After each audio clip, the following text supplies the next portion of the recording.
This is between her and me. You can ask her what she wants, Jenna said, her gaze cool. I have nothing. Are you really worried I'm going to hurt her? It wasn't Jenna's intelligence they were worried about. She wasn't a threat to Cora in that sense. But you can't be too careful. Sometimes a stray dog will bite you even if you haven't done a thing to provoke it. Mr. and Mrs. Vance exchanged a look, finally agreeing to pass the message to Cora. You've hit me. You've yelled at me. Can I go now? No, her father said, his tone unyielding. You're not going anywhere for the next 2 days. You'll stay right here in this house. Jenna scoffed internally. Does Cora even agree to me staying here? Cole and Cora moved out for a few days. So that was it. They weren't living here, which is why she was allowed back.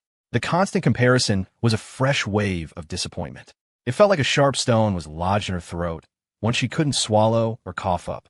It just sat there, a dry, aching lump, and she could almost taste the faint tang of blood from the back of her throat. Jenna lowered her eyes, fighting the sting of tears. After a long moment, she nodded. Where am I staying? Her mother spoke. We've had your room prepared. It's the same one as before. Fine. Jenna turned to leave. This time, her parents didn't call her back. She walked up the stairs, pausing when she passed Cora's room. She looked at the closed door, and for a fleeting moment, she wanted to grab the handle and push it open. Jenna fought the impulse, forcing her gaze away. Her room was the one with the best sunlight, the largest in the house. The decor was exactly as it had been 5 years ago. Nothing had changed. Even the sheets and duvet were the same shade of pink she had always loved. Her eyes scanned the bookshelf, and she pulled down a photo album. It chronicled her entire life. A baby in a stroller clutching a bottle, held in her mother's arms, perched on her father's shoulders. The faded photos sharpened in her memory as she flipped through, watching herself grow from a stumbling toddler to a girl running freely, from babbling noises to a constant stream of chatter. Clothes that grew smaller, shoes that grew bigger. She used to fit perfectly in her mother's arms. Now she was taller than her. This album used to have pictures of her and Cora, too. But 4 years ago, she had either burned them or cut them to pieces. All that remained were a few blurry images in her mind. As Jenna had walked away, her mother's eyes had followed her until she disappeared up the stairs. Eleanor stared at her own palm. 10 minutes had passed. It was still burning. Her fingertips trembled. Were we too hard on her? Robert placed a hand on her shoulder, squeezing gently. What we can't teach her, the world will. The things we can't bring ourselves to say to her. She'll hear far worse if she makes a mistake out there. He even felt he hadn't been hard enough. If he had just been stricter with Jenna when she was little, maybe she wouldn't have become this person. When a child has problems, the parents bear the primary responsibility. Robert Vance admitted his failure, his disqualification as a father. He admitted his parenting couldn't compare to his own father's. Thinking of his late father, Robert sighed, and the lines on his face seemed to deepen. Alfred came to tell them dinner was ready. Without Cole, Cora, and Leo, the table felt unnaturally quiet. The chef had prepared a magnificent spread, the steam and aroma filling the house. But Robert looked from one empty chair to another and found he had no appetite. After a moment, he ladled half a bowl of soup and just left it there. Alfred, go, and asked Jenna to come down for dinner. Of course. Alfred had worked here for many years. When he'd first started, Jenna was still in elementary school. When Robert and Eleanor were too busy with work, it was Alfred and the other staff who would take her out to play, help with her homework. He had even attended a parent-teacher conference for her. He had, in a way, watched her grow up. The butler went upstairs and knocked on her door. Miss Jenna, it's time for dinner. The chef made your favorite seafood stew tonight. Please come down and have something. There was no sound from within. Considering the door was soundproof, Alfred leaned in and knocked again. Miss Jenna, I'm not hungry. I don't want to eat. You have to eat something. It's a long night. How about just a little? A bowl of porridge? If you don't want to come down, I can bring it up to you. Alfred was still coaxing her like a child, just as he always had. Jenna didn't answer, and he took her silence as acceptance. After letting Mr. and Mrs. Vance know, he got a bowl, filled it with porridge, and added some of the side dishes Jenna liked. The bedroom door wasn't locked. Holding the tray, Alfred announced, Miss Jenna, I'm coming in. He pushed the door open gently and walked inside. Jenna was sitting on the rug, still flipping through the photo album, completely unresponsive to his presence. Alfred looked at the album on the floor. Isn't that the picture from when you went to the amusement park with Mr. and Mrs. Vance for your 9th birthday? Jenna's hand froze. How do you know? Alfred set the tray down. In the years you were away, Mrs.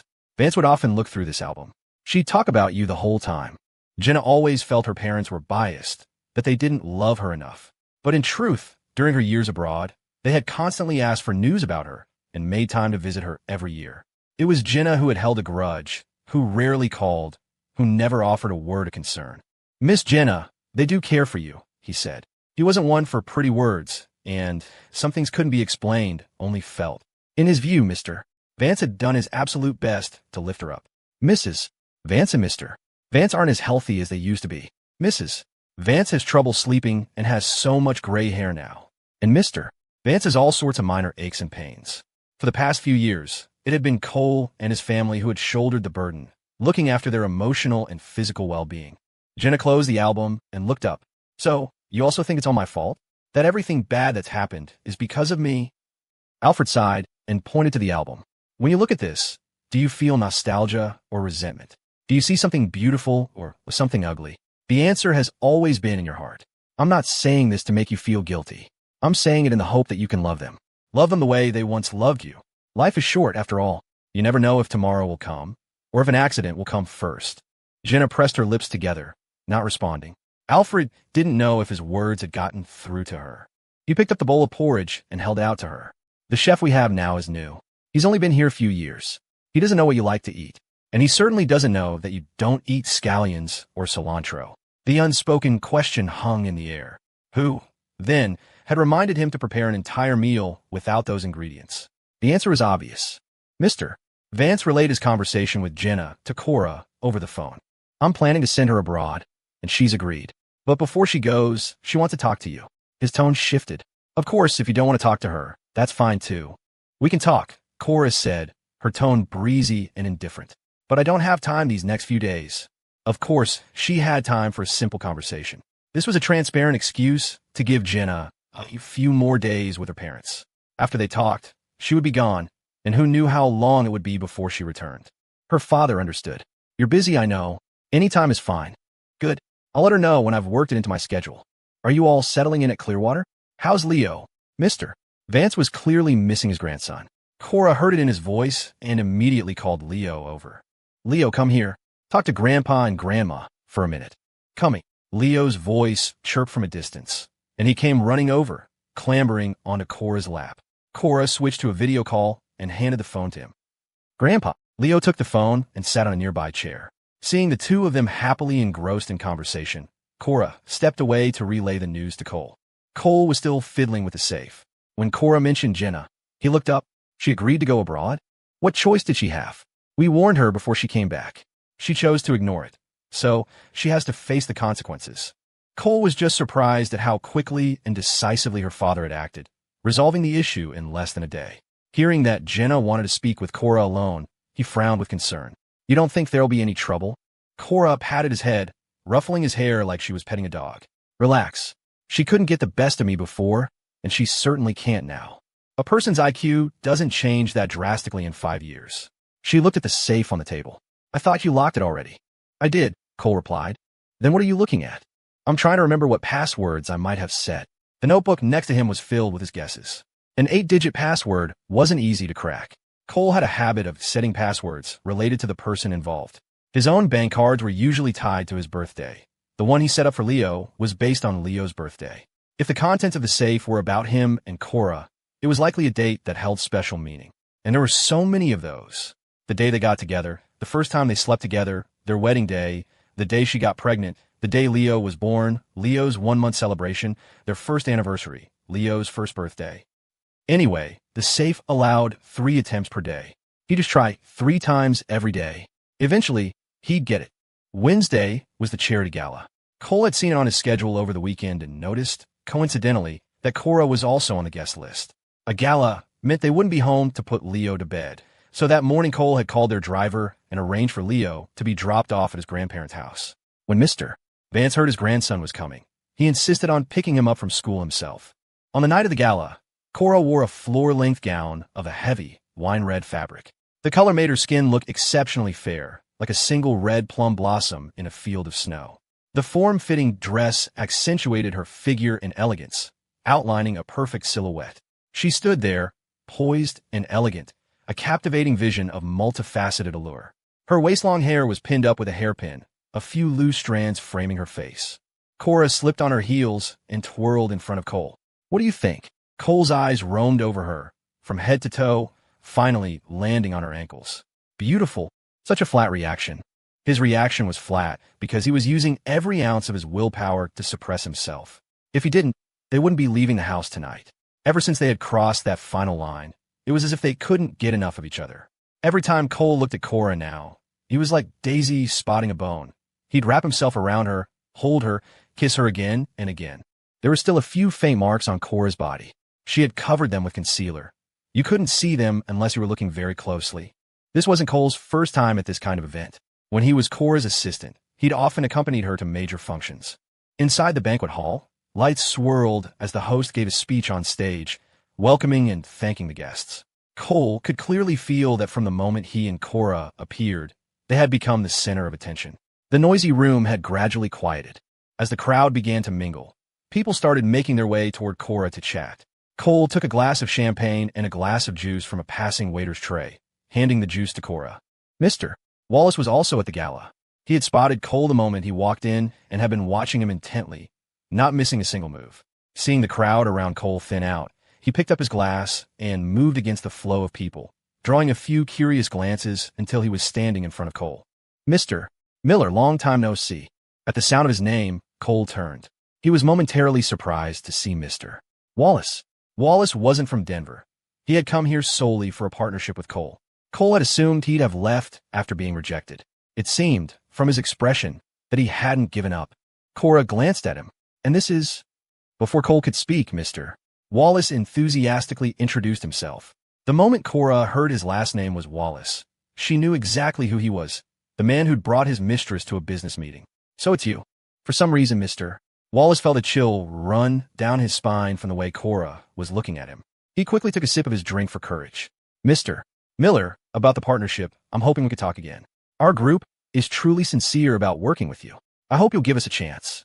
Cole had already rejected him 3 times, but the man was relentless, appearing before him at every opportunity. His persistence was almost admirable. Still, Cole turned him down again. Mr. Wallace, I've made my position very clear. We can drop the partnership talk.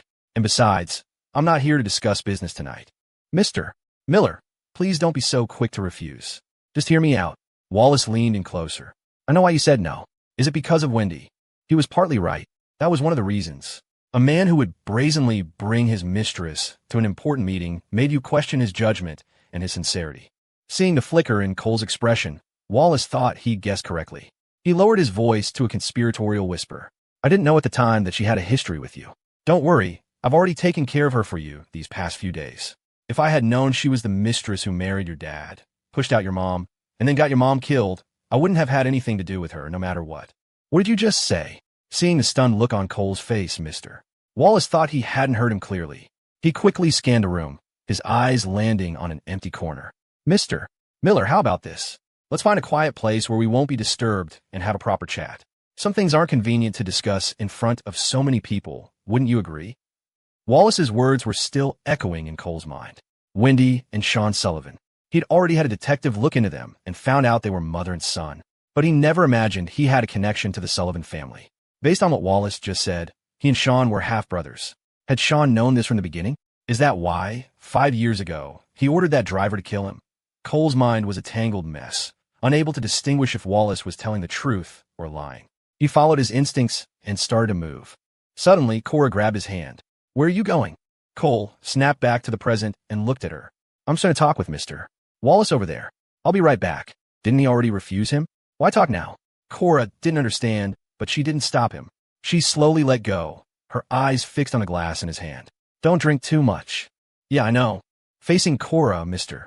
Wallace was a little nervous. He felt a murderous glint in her eyes and didn't dare look at her twice. He quickly turned and followed Cole. They found a quiet, deserted corner. As soon as Cole sat down, he got straight to the point. Say what you just said again. Cole's entire demeanor had changed. He now projected the sharp, commanding presence of someone in power. Mr. Wallace sat down.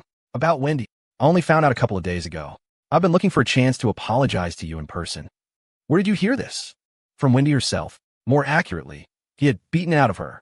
He had hit her hard. For days later, she was still in the hospital. Cole asked, what exactly did she tell you? Mr. Wallace looked conflicted. I don't know if I should say some of these things. Cole's voice was cold. Just say it. I won't take it out on you. Wallace skipped the fluff and got to the point. In short, years ago, Don Sullivan met Cole's mother while working in the countryside. After returning to the city, he got involved with another woman.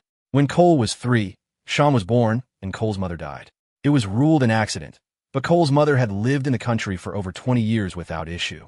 She'd had no problems giving birth. She traveled for 3 days and nights on a train with a baby in her arms, perfectly fine. How could she have an accident and die less than 3 years after moving to the city? As Cole listened, his mind raced. An image of Don Sullivan from the file flashed before his eyes. He had no memory of this man, his supposed father. He knew very little about him. In his memory, he had always lived with his grandmother, eating the food she cooked, wearing the sweater she knit, with her handmade insoles in his shoes.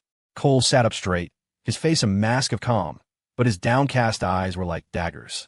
His hand, resting on the arm of the chair, clenched into a fist, veins bulging on the back of his hand. Mr.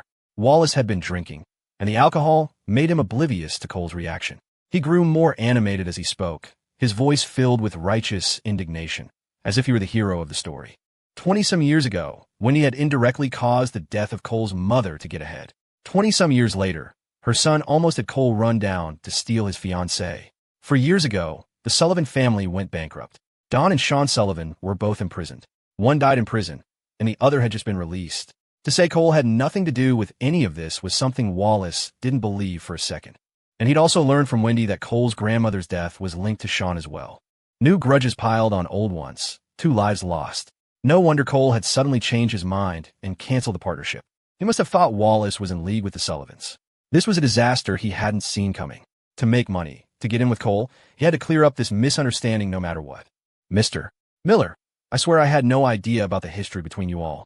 If I had known Wendy was your enemy, you could have given me 100 nerve pills and I still wouldn't have dared bring her in front of you. No, wait. Wallace quickly corrected himself.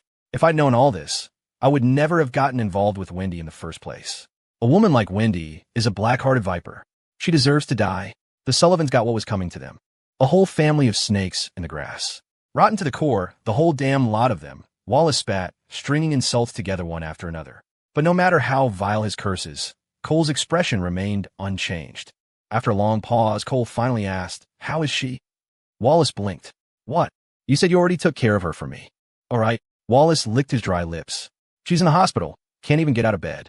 As soon as she can stand, I'll bring her to you so she can kneel and apologize." He figured that when facing an enemy, it's best to let the wronged party deliver the final blow themselves for true catharsis. Wallace rubbed his fingers together, carefully probing. "Mr. Miller, now that we've cleared up the misunderstanding, shouldn't we talk business? You've seen the contract. If there's anything you're not satisfied with, just say the word. My company is sincere about this partnership, and you'll get the lion's share of the profits." Wallace was confident when he talked about the deal. In his eyes, no one would refuse such a profitable venture. Businessmen are all about making money, right? He listed the contract's benefits, how it would not only be profitable, but also boost the reputation of Cole's restaurant chain. Of Cole's companies, only his game development studio was publicly traded. If he agreed to this partnership, his restaurant business wouldn't be far from an IPO. Cole shook his head. "I might be open to discussing other partnerships, but not this one." "Why not?" "Because the freshness and quality of the ingredients can't be guaranteed. I only do what I want to do and what I am capable of doing well. I started the restaurants to make sure working people could get a good, filling meal. You've seen the prices. They're set very low. It took me a long time to stabilize the service and pricing. If we expand, there will be too many uncertain factors." Cole calmly and methodically laid out the pros and cons. Wallace wanted to use money to entice him into expanding, but Cole's indifference to money left him speechless. Is there really no room for negotiation? "Perhaps we can talk about it again in the future." Cole picked up his glass and stood. "Mr. Wallace, thank you for telling me all this tonight." Looking into Cole's deep, unreadable eyes, Wallace knew it was a lost cause. He stiffly raised his glass and clinked it against Cole's. "Mr. Miller, it was a pleasure to meet you.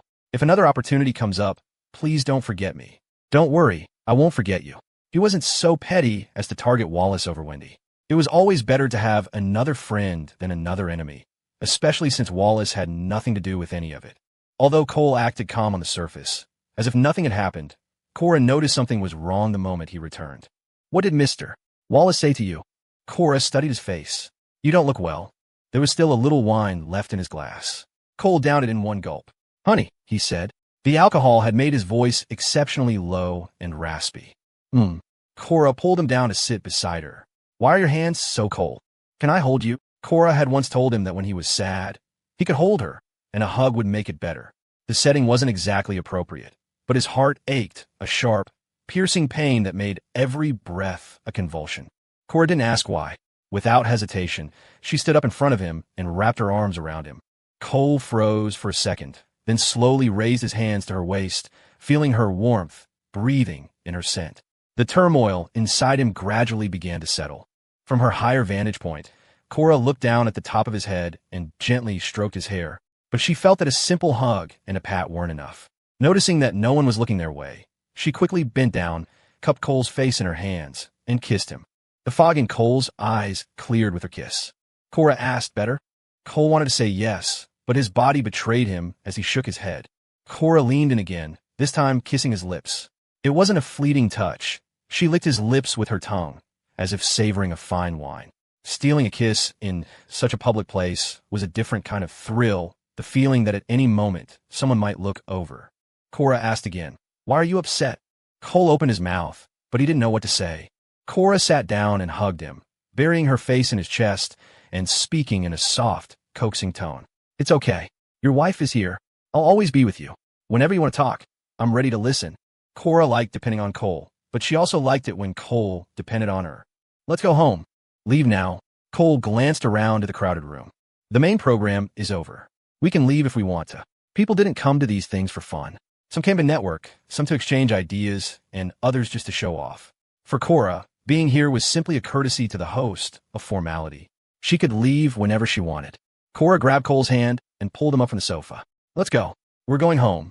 She gathered the hem of her dress, and, ignoring the setting, the stares, and the whispers, she led him by the hand, escaping the room. Someone called out to them, but she pretended not to hear. A bright smile spread across her face. A lock of hair came loose from her updo and danced in the air. She was like a camellia in full bloom, like the fiery sun itself.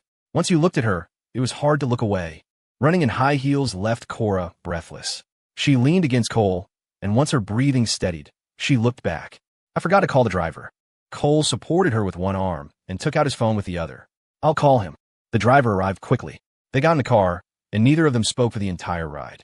Cole closed his eyes, but his brain was stuck on a loop, replaying Mr. Wallace's words over and over. The anger inside him had no outlet, and dangerous thoughts flickered at the edges of his mind. What was done was done. Over the past 5 years, he had done what needed to be done. The Sullivans had been punished. When he was getting her, just deserts now. So what was left for him to do? He felt a profound sense of powerlessness, like punching a fist into a pillow. From his wedding to his grandmother's funeral. Jenna running from the wedding, his grandmother's accidental death. The car crash was Sean's fault. His grandmother's death was tied to him, too. And now this story from over 20 years ago was being dragged into the light. These events were a slideshow in his mind, replaying again and again. When they got home, Cole went straight to the study. He took out the safe and tried the lock. First attempt, their wedding date. The lock didn't open. Second attempt, he tried a different prefix, but used the wedding date again. Still nothing. Third attempt, Cole's hand hovered over the dials. He touched the combination lock, and then, finally, he turned the numbers to his grandmother's birthday. With a soft click, the safe opened. The box was open. Without even looking, he knew what was inside. A storm of emotions battled for dominance inside him, swirling and crashing. His hand, resting on the safe, trembled slightly. The answers he had been searching for were right in front of him, but now he was afraid to open it. The safe had become Pandora's box. You opened it. Cora came in, not realizing it first. The safe is open. What was the password? Cole's voice was hoarse. It was my grandmother's birthday. So the contents. If he wasn't mistaken, they were his grandmother's last effects. Cole took a deep breath and opened the lid. The first things he saw were a bank passbook and a debit card. There wasn't much money, only $20,000. For an old woman with no formal job who had raised a child, $20,000 was a lifetime of scrimping and saving. Inside the safe were 2 phones. Cole immediately recognized one as his grandmother's, and the other as the phone he had used 5 years ago. The box also contained the Sullivan family's court judgment papers. Underneath was a photograph, a picture of his mother when she was young. He had never seen it before, and in the very bottom corner, there was a USB drive. Cole took out the 2 phones and tried to turn them on. They both had power and seemed to work fine, with all the old photos and chat logs preserved. He checked his grandmother's call log. Her last call was made at 10 in the morning on May 20th. By then, he had already been in the car crash. He had missed her last call. In his old phone's blocked list, he saw missed calls and messages from Jenna. In the messages, Jenna was apologizing profusely, claiming she didn't know he'd get into an accident. She thought Sean was just going to have some guys rough him up a bit, not cause a major crash, never imagined he'd lose the use of his leg. She also expressed a million apologies for his grandmother's death. His grandmother had called her, but Sean had answered the phone. Shortly after that call, his grandmother had her accident. Cole was overwhelmed with grief, pain, and rage, yet his face remained calm. It was the powerlessness of reading a book when you already know the tragic ending. No matter how many times you read it, you can't change the outcome. Cole took the USB drive from the box, plugged it into the computer, and clicked on the file. A video began to play. The sound came first before the image. "Cole, are you okay?" The familiar voice filled the room. At the first two words, "My Cole," tears instantly welled in his eyes. As his grandmother's voice faded, the camera panned up from the floor, slowly focusing on her face. Her vision wasn't what it used to be. It took her a moment to find the camera lens. Then she smiled, the same gentle smile she had given him countless times before. The smile that called him home for dinner. The smile that saw him off as he left. In that moment, Cole felt as though his grandmother had never left him. She was alive, calling him from Havenwood, a video call that had traveled across 5 years to reach him. In the video, the old woman looked to be in good spirits. She waved at the screen. "The apples at home are ripe. I had someone pick them yesterday. They'll be ready for you when you get back. They don't keep long, so you have to come back soon. I made some wontons and dumplings for you in the freezer. I put your red envelope under the bed. I have some money in my savings account. The pin is your birthday. Cole, I want to say you are your grandma's pride. Because of you, my life has had meaning. Because of you, I've been so happy." The old woman gazed lovingly at the camera, as if she wanted to reach through the screen and give him a hug. "Grandma," Cole whispered, his voice already choked and hoarse. His grandmother's eyes turned red, too. She continued, "Helen Miller, you've lived a good life at 75. You had a husband who cherished you, a beautiful daughter, and an obedient, filial grandson. We were a little poor, but we never worried about food or clothing. When my grandson grew up, he earned money and fixed up the house for me. He planted my favorite flowers in the yard and even hired someone to take care of me." She grew happier as she spoke, as if she were showing off to someone, a proud and radiant smile spreading across her face. "Helen Miller, your life has been worth it. Even if you die, you'll have died of old age, a full life. I'm so glad I married into the Miller family, and I'm glad I put down roots here. My only regret is that I couldn't bring Cole to live with me sooner." His grandmother never spoke of her hardships. She only ever remembered the kindness others showed her. "Cole, you must cherish the people who love you." As she said this, her gaze suddenly shifted upward. She must have been looking at the person recording the video. "I believe you will be a wonderful husband and a good father or grandfather. Your life is long. You don't need to be sad that I'm gone. Did I ever tell you that when people die, they become stars in the sky? If you miss your grandma, just look up. I'll always be watching over you from heaven. In the next life, I still want to be your grandma. Havenwood is a good place. When I die, bury me on that mountain. The mountain where my husband and my daughter are buried. From there, I can see our home. My dear grandson, when I'm gone, you have to take care of yourself. Don't stay up too late. Eat well. You are your grandma's pride. You never brought shame on me, and I never brought shame on your mother." The light in his grandmother's eyes began to fade, like a candle flame in the wind, ready to be extinguished at any moment. Suddenly, she turned her head toward the door, her mouth open, gasping for air. "I think I see them coming to get me." "Who is it?" The old woman murmured to herself. "My father and mother, my husband, my daughter, my friends. They're coming for me with flowers." A blissful light radiated from her face. She smiled happily, laughing out loud, tears of joy streaming down her face. She turned back. "Young lady, thank you for coming to see me today. I'm so happy. Can you tell me your name now? I know you're not Jenna. This old lady may be old, but my mind is still sharp." Cora's voice came from the video. "Grandma, my name is Cora." The old woman closed her eyes. "Cora, Cora, my love. I'll remember you. Cora, you're a good girl. When I'm gone, my grandson will have a hard time. Could you do me a favor? Anything. Help me take care of him. Help him through this difficult time. Remind him to eat and sleep so he doesn't harm his health. He's the one I worry about most. But I know he's always been strong. He'll get through this." A hand reached out and grasped his grandmother's raised hand tightly. Grandma, I promise you, I'll take good care of Cole. I will be there for him in your place. Thank you. Cole, Grandma can't be with you anymore. You have to be okay. The old woman let out a long, final breath, a rattling sound like a broken bellows. The camera tumbled, and there was a loud thud. As the phone hit the floor, the heart monitor let out a cold, piercing shriek. Beep, beep, beep. Watching the screen, Cole's heart felt like it was being sliced apart. The sudden pain forced him to lean forward, his right hand clutching his chest, a fist tightening around the fabric of his shirt. The video was over, but his grandmother's final words replayed in his mind. Time had taken away the person, but not the love. How could he not have regrets? His grandmother wasn't at his wedding. She never saw her great-grandson. She never celebrated her 80th birthday. Cole sat in front of the computer, his body shaking with sobs. Suddenly, he felt a warmth at his back. Cora was there, hugging him from behind, her face buried in the crook of his neck. Having seen the video and the contents of the box, Cora had pieced most of it together. 5 years ago, after his grandmother's accident, Cora had gone to see her one last time and recorded this video for Cole. This video had helped him through his darkest hours, and Cora had been by his side, helping him survive, one day at a time. At 11 that night, Cole and Cora lay in bed. He held her close and told her everything Mr.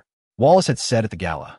When he finished, Cora just held him tighter, resting her head on his chest. Meanwhile, the gala had ended. After Cole and Cora left, people had started to trickle out. Seeing the room was nearly empty, Mr. Wallace got up and left with Mr. Peterson. Peterson asked about the progress of the partnership. Wallace shook his head. He refused again. This deal is a gold mine for him. He turned down such a great opportunity to make money. He said his goal isn't to make money. Peterson looked skeptical. You don't think he's just giving you the runaround, do you? Did you clear things up with him about Wendy? I did, Mr. Peterson couldn't figure it out. Maybe you didn't explain it clearly, he said, puzzled.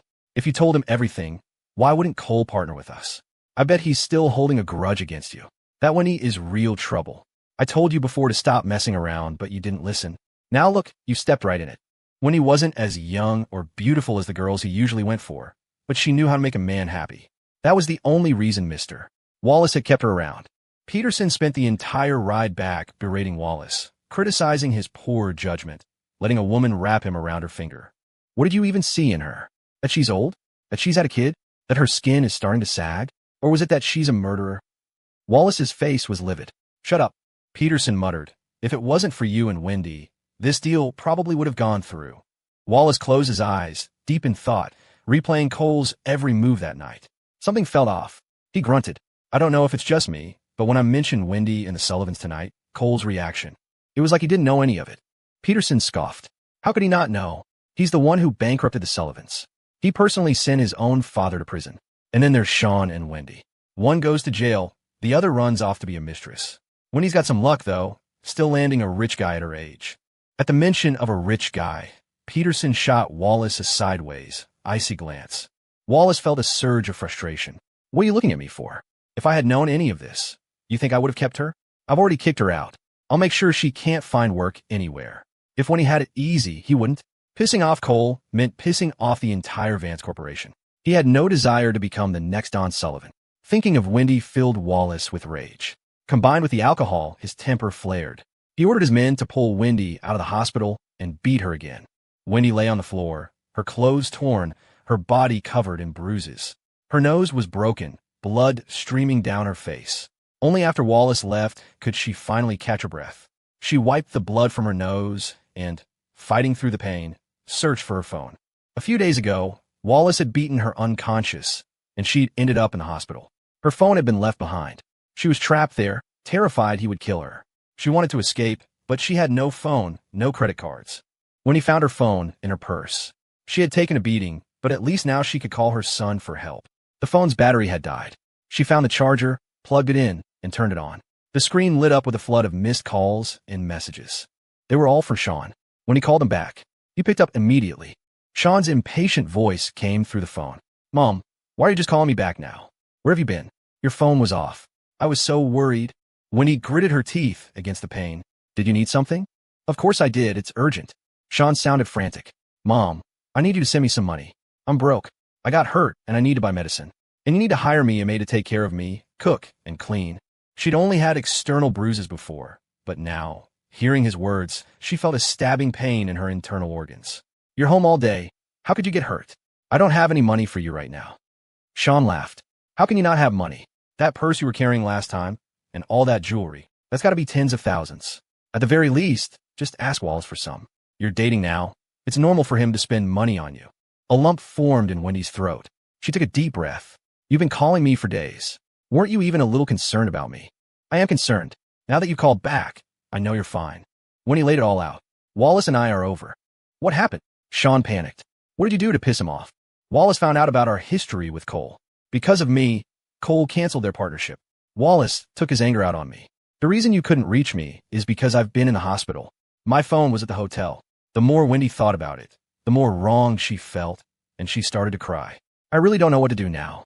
I've offended Wallace. My future is probably no house, no money, no jewelry, no car. And when Wallace had beaten her, he had sworn to take back everything he'd ever given her. So now, she had nothing and a body full of injuries. It was all because of Cole. If it wasn't for him, Wallace would never have abandoned her. You should just let it go. It had been so many years. Why couldn't he just move on? Pretend nothing ever happened. The more when he thought about it, the angrier she got, and the pain in her broken nose intensified. She touched it gingerly, tears and snot smearing her face. There was no more money to be squeezed from her. She pinned her last hope on Sean. Have you gotten in touch with Jenna Vance? Didn't you say she'd give you money for old time's sake? What happened back then wasn't just your fault. You went to prison, but what about her? She owes you, and she needs to pay up. Sean thought so too. That's why he had been trying to contact Jenna ever since he got out. He had managed to see her, and all he got was a beating. The thought made his blood boil. Hearing Sean's prolonged silence, Wendy's heart sank. She asked tentatively, you screwed up? If they couldn't get money from Jenna, she and her son were truly finished. Wendy's face was now ruined. It would cost a fortune to fix. And Sean, he had never been a good student, had no degree. Now with a prison record, no company would hire him. And his face. Sean used to be handsome enough to be a model or an influencer. But now his face was scarred, and he had let himself go. Not even a beauty filter could save him now. The mother and son had hit a dead end. Wendy was too beaten down to even think about the future. I'm tired, she said wearily. I'm hanging up. I need to rest. She ended the call. Sean clutched his phone, his expression darkening as he stared out the window. He believed that Cole was the cause of all his problems. If it weren't for him, he and his mother wouldn't be living like this. The Sullivan family wouldn't have collapsed. He would still be the admired and sought-after Sean Sullivan. He had barely gotten out of prison, and Cole was already trying to hunt them down to push him and his mother to their deaths. Since Cole didn't want them to have a good life, then no one would. On Thursday, Cora carved out time to see Jenna. She didn't say anything, just told Jenna to be her assistant for the day. Why should I? You could also just leave, Cora said calmly. Go straight to the airport. I'm not interested in wasting my time talking to you, either. In truth, Jenna didn't know what she would say to Cora anyway. She had said everything she needed to say 5 years ago, and repeating it would just be another humiliation. So without much thought, she agreed. Being Cora's assistant really just meant trailing after her and doing odd jobs. Most of the time, she just watched Cora handle business, watch her lead meetings. It had been a long time since she had been this close to Cora. 5 years was enough to change a person, but Cora seemed exactly the same. Flamboyant and regal, decisive and unflappable, capable of making major decisions with crisp efficiency. The more time she spent with her, the more Jenna understood the chasm between them. Before their parents brought Cora home, Jenna had been the star of her social circle. Everywhere she went, she was surrounded by admirers. With her family status and her looks, she never lacked for suitors or sycophants. Back then, she was the perfect child everyone else's parents compared their own to, until Cora appeared. From the first glance, Jenna knew she couldn't compete. And sure enough, within a month, Cora had replaced her. From then on, when people mentioned the Vance family, they always mentioned Cora first. They would compare them, saying Cora was prettier, smarter, a better businesswoman, more clever. Jenna had even tried to imitate Cora for a while. As sisters, they had similar features. With the right makeup and clothes, she could go from a 40% resemblance to 70 or 80%. Why imitate Cora? Because Cole was going to marry her. On their wedding day, she wore a dress similar to Cora's reception gown and arranged for someone to drug Cole's drink, foolishly thinking she could have him that way, ruin their wedding. But Cole had recognized her from just her silhouette. She still remembered the look in his eyes, as if he were looking at a cheap knockoff. No matter how much you imitate her, you will never be her. A counterfeit is always a counterfeit. Jenna snapped out of her memory and looked at Cora, who stood with her back to the large screen at the head of the conference table. She was in the highest position of power. Here, no one dared to defy her. She was right next to her, close enough to touch, yet Jenna felt that Cora was a world away, so far that she had to crane her neck just to see her. Was this the difference between people? Cora was only 5 years older than her, and she had already taken over the entire Vance family enterprise, firmly seated as the chairwoman. And her? She had been adrift abroad, complaining about failed relationships, a miserable life, and unfair parents. Sometimes you just have to admit, Jenna thought with a self-deprecating laugh, that in the face of raw talent, hard work means nothing. The meeting ended. Cora had her assistant bring in a cup of tea. The rising steam told Jenna just how hot it was. Cora looked at the cup and gestured to Jenna. Pick it up and drink it. Though Jenna didn't understand what Cora was doing, she obeyed. The moment her fingers touched the porcelain, she felt the searing heat. She lifted it and immediately set it down. It's too hot. She couldn't even hold it, let alone drink it. Drink it. I said it's too hot. I can't. Scalding tea splashed onto the back of her hand, and Jenna's temper flared. She slammed the cup down. Cora's voice was cool and distant. The tea is too hot for you to drink. So if I gave you my position in this company, do you think you could hold it? Their grandfather loved tea and had taught her the art. From lighting the incense to savoring the brew, she had burned her hands countless times, but she never once thought of giving up. Life is like tea, a matter of holding on and letting go. The ability to pick it up is strength. The wisdom to put it down is power. If you can't pick it up, you'll achieve nothing. If you can't put it down, you'll be tormented by your own thoughts. You must bear what you must bear, and forget what you must forget. You can't even hold a cup of tea. What about everything else? To wear the crown, you must bear its weight. How could she not understand such a simple truth? Jenna's face stiffened. Are you mocking me? Saying I'm overreaching? If you want to see it that way, fine. Cora tilted her head, her eyes narrowing slightly. Instead of always trying to compete with me, maybe you should try improving yourself. 100 lectures wouldn't be as effective as letting her experience it firsthand. Only then would she know her own worth, know how vast the distance was between them. Just like this scalding cup of tea. She couldn't hold it, so she had to put it down. The family fortune was like that. And so were people. Everything you've seen today, I've built up over years. I could hold this cup of tea when I was 7. What makes you think that just because we share a last name, you can stand on equal footing with me? That you could take my place? I could give you this seat, and you wouldn't be able to keep it warm. An assistant brought in another cup of tea. In front of Jenna, Cora picked it up without a tremor, her hand perfectly steady. You would have thought she was holding a cup of cold water. Cora took a sip of the hot tea and gently set it down. Sean Sullivan was recently released from prison. You need to clean up the mess you made. At the name Sean, Jenna visibly reacted. You two are the ones who got Cole's grandmother killed. A human life. The price he paid was far too small. I didn't kill her grandmother, Jenna retorted. Cora stared at her, her expression flat, not bothering to hide the murderous intent in her eyes. You were an accomplice. You're just as guilty. If it weren't for you, Cole wouldn't have been in that crash, and his grandmother wouldn't have died. Are you trying to shirk responsibility for what you've done? If I were you, I wouldn't have the face to even show myself to Cole. Cora's words hit Jenna like a physical blow. She stammered. What do you want me to do? Do I have to teach you that, too? Cora's hand rested on the arm of her chair. You're going abroad, aren't you? Find a reason to have him go with you. Once you're out of the country, you can deal with him however you want. Shootings and homicides were common in other countries. The sudden death of one person wouldn't cause a stir. In Cora's view, if you had a problem, you dealt with it completely, leaving no loose ends. Do you have the guts? Or can't you bear to part with him? I suppose he was your first love, after all. You even ran out on your wedding for him. Jenna cut her off, her voice loud. I have the guts, and I don't care about him. For Cole, and for herself, she was willing to get rid of Sean. Jenna clenched her trembling hands. Maybe if Sean were dead, Cole could finally forgive her. But no one expected that trouble would come looking for them. That afternoon, Mr. Vance called Cora, asking her to bring Leo home for dinner. After the meal, Jenna would be preparing to leave the country. At 4 o'clock, Cora drove to the preschool to pick up Leo. Daisy, the dog, was in the car with them. Jenna sat in the passenger seat while Cora drove. After Leo was buckled into his car seat in the back with Daisy, he saw Jenna and politely said, Aunt Jenna. Leo's attention was entirely on the dog. Mom, why did you bring Uncle Daisy today? We're going to Grandpa and Grandma's for dinner tonight.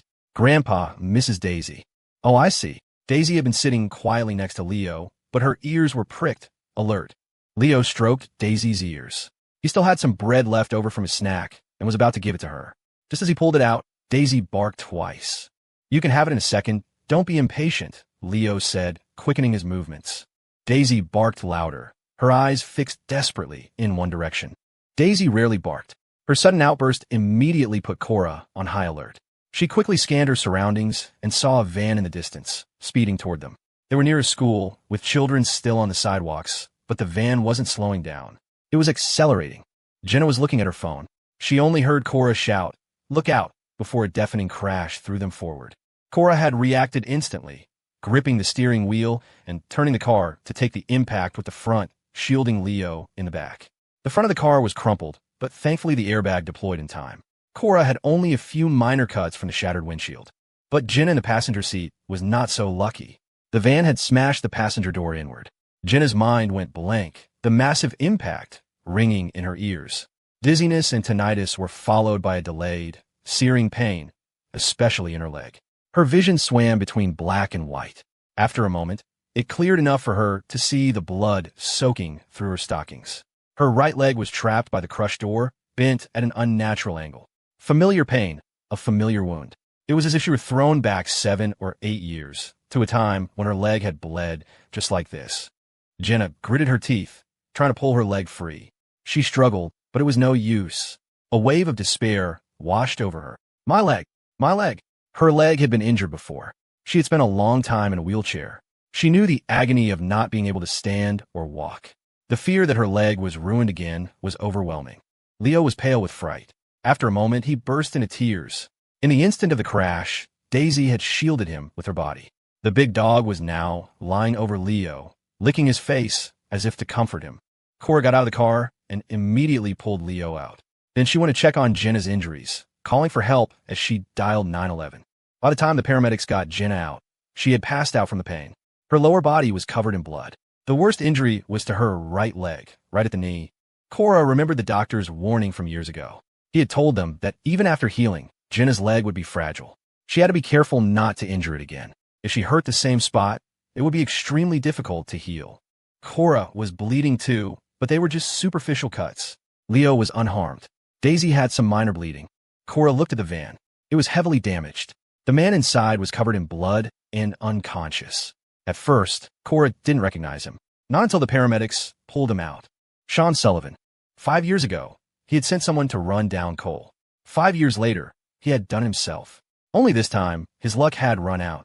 At the same time, Cole felt a sudden lurch in his chest, an inexplicable sense of panic flooding his system.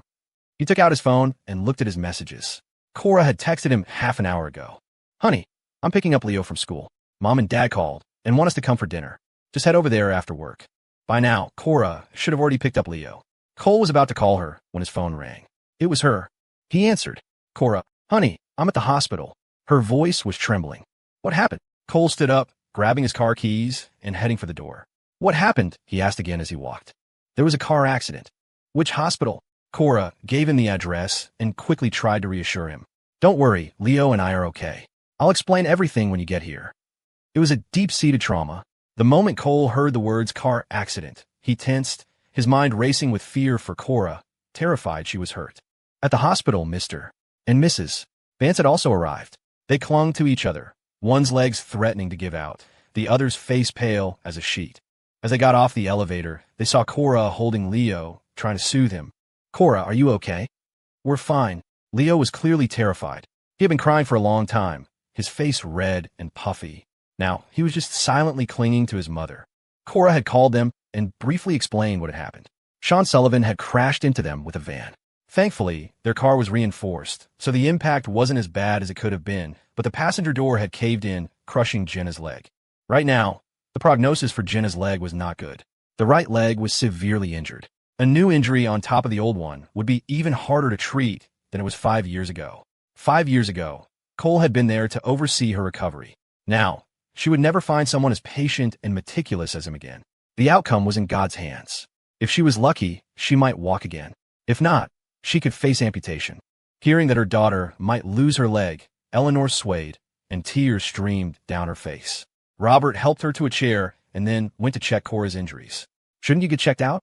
"The doctor already saw me. Leo and I are fine, just some cuts and scrapes." "What about Cole? Did you call him?" I did. He should be here any minute. As if on cue, the elevator doors opened. Cole emerged, his face a mask of anxiety and panic. He rushed to Cora, checking her over. Are you okay? Are you hurt? Does anything hurt? Did a doctor check you? From the moment of the crash, Cora had handled everything with a steady hand. The accident scene, the ambulance ride, questions from the police, and her parents. She had remained calm. But now, facing Cole, a lump formed at her throat. Her eyes welled up, and, as the first tear fell, she choked out, "You're finally here." In his arms, she found her anchor. She didn't have to be strong anymore. She could cry. She could tell him how scared she was. Every nerve in his body felt like it had been twisted into a knot, cinching his organs so tightly he couldn't breathe. Cole raised a hand to wipe the tears from her face. When Leo saw him, he too seemed to find his safe harbor. He reached out his little arms, his face crumpled. "Daddy, hold me." Cole swept Leo up with one arm, his voice unsteady with emotion. "You were scared, weren't you?" Leo wrapped his arms tightly around Cole's neck, his eyes brimming with tears. "Daddy, I thought I'd never see you again." "It's okay now," Cole murmured, holding him close. "It's all over." Leo looked toward the operating room. "Is Aunt Jenna going to die?" he whispered. Only then did Cole realize Jenna had been hurt. Seeing Mr. and Mrs. Vance nearby, he didn't press for details. He just shook his head and told Leo, "No, she won't." Cole held his son with one arm and his wife with the other. He carefully checked Cora over again, spotting some bloodstains on her clothes. "Where are you hurt?" Cora rolled up her sleeve to show him the bandaged wound. "It's just a few cuts. Nothing serious." When Mr. and Mrs. Vance saw Cole, they too looked as if a weight had been lifted from their shoulders. The light above the operating room remained on. Cole took out his phone, pulled up the dashcam footage, and cued it to the time of the accident. The first thing he heard was Daisy barking, as if warning Cora of the danger. Cora turned her head and saw the van hurtling toward them, then quickly wrenched the steering wheel to brace for impact. The crash happened in an instant. A loud bang. The screen shook violently, and then Leo's crying filled the car. Cole gripped his phone, his heart twisting into a knot. Thank God Daisy had been in the car. Her barking had alerted Cora, and she had shielded Leo from the impact. That's why Leo was unharmed. Jenna had been in the passenger seat, looking down at her phone, her legs crossed. Cole couldn't help but think that if she hadn't been on her phone, if she had noticed what was happening, maybe she could have avoided this. But when bad luck comes calling, there are no what-ifs. Cora didn't want anything to happen to Jenna, not out of sisterly affection, but for her parents. They were getting older and couldn't handle the shock. No matter how many mistakes Jenna had made, she was still their child. If something happened to her, it would be her parents who would suffer. Cole felt the same way. From a video, it was clear Jenna was seriously injured, her legs covered in blood, the car door crushed against her right leg. With just one look, he knew it was broken. He just didn't know how badly. Cole had been Jenna's physical therapist once, specifically for her leg. He knew how fragile it was. Even after it healed, it was like glass. She couldn't do any strenuous exercise, even had to limit how much she walked. It would ache whenever the weather turned cold, requiring regular acupuncture treatments. The doctors had told her time and again to protect that leg, that a second injury could mean she'd never walk again. "Where's Daisy?" Cole asked. Cora replied, "I had my assistant take her to the vet. Daisy's injuries weren't life-threatening, but they looked bad and needed to be cleaned and bandaged." After processing the accident scene, the police came to the hospital to take statements. As serious as Jenna's broken leg was, Sean Sullivan's injuries were worse. The force of the crash had slammed his head against the doorframe. He had several broken ribs and internal bleeding in his chest, abdomen, and brain. The doctors had declared his condition critical. Even if Sean survived, he would be a quadriplegic, paralyzed from the neck down. The situation was this. Sean had just gotten out of prison and had no one the police could contact. Finally, after some effort, they managed to get through to Wendy. When Wendy heard that Sean was in an accident, her world collapsed. Especially when she heard he had intentionally crashed his car in an attempted murder. She nearly fainted. Before the crash, Sean had sent Jenna a text message. "Jenna, do you regret ever being with me?" Jenna had replied, "Yes, I do. I regret it so much. I even wish you had died in prison. Why did you have to get out?" The timestamp on the message matched the time of the crash. So Jenna was replying to Sean's text in the car, and Sean, after reading that message, had slammed on the accelerator and crashed into them without hesitation. The police reviewed security footage from the area. From noon until the afternoon, Sean had been circling the area in the van, finally parking at the intersection. It was clear his intent was to crash into someone. He blamed Cole for everything that had happened to him, saw him as the source of all his misery. He had seen Cora and Leo in the car, and Jenna too. He had been willing to give Jenna a chance to live, but she had thrown it back in his face. A 3-for-1 trade, he must have thought. A worthy sacrifice. If he was lucky, he'd kill them all. If not, well, he'd just go back to prison. But he had never calculated that the person most seriously injured would be himself. He had hoped Cole would suffer as he had, his family torn apart, his wife and child dead in a car crash. But what was the result? They had a few scratches. Jenna was wheeled out of the recovery room. Her life was no longer in danger, but her leg. The doctor's face was grim. Her leg was already severely damaged. This new fracture is in the exact same location, near the knee. It's possible. He sighed. The family should arrange for a transfer. The patient's condition is not good. The doctor laid out the prerequisites. Mr. Vance made some calls, and that night, Jenna was transferred to the best orthopedic hospital in the state. Experts were consulted, and a plan was formulated overnight, with a surgery scheduled pending further observation. It was a situation they had been through once before. They had experience now. Mr. Vance made the arrangements with a grim efficiency. When he was done, he slumped into a chair, looking utterly defeated. Cole brought back some food. Mom, Dad, we'll watch over her. You should go home and rest. Eleanor shook her head. I'd worry even more at home. I'd rather be here. Robert waved a hand. It's fine, Cole. Don't worry about us. You should take Leo home. He's been through a lot.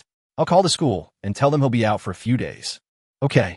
Leo was still traumatized and wouldn't let go of Cole. He was asleep in his father's arms, his small hand clutching Cole's tie. Cole took off his jacket and draped it over him. His phone buzzed with messages from Leo's teacher and the preschool director, asking if he was okay. Cole replied to each one, assuring them he was safe, and formally requested a few days off for him.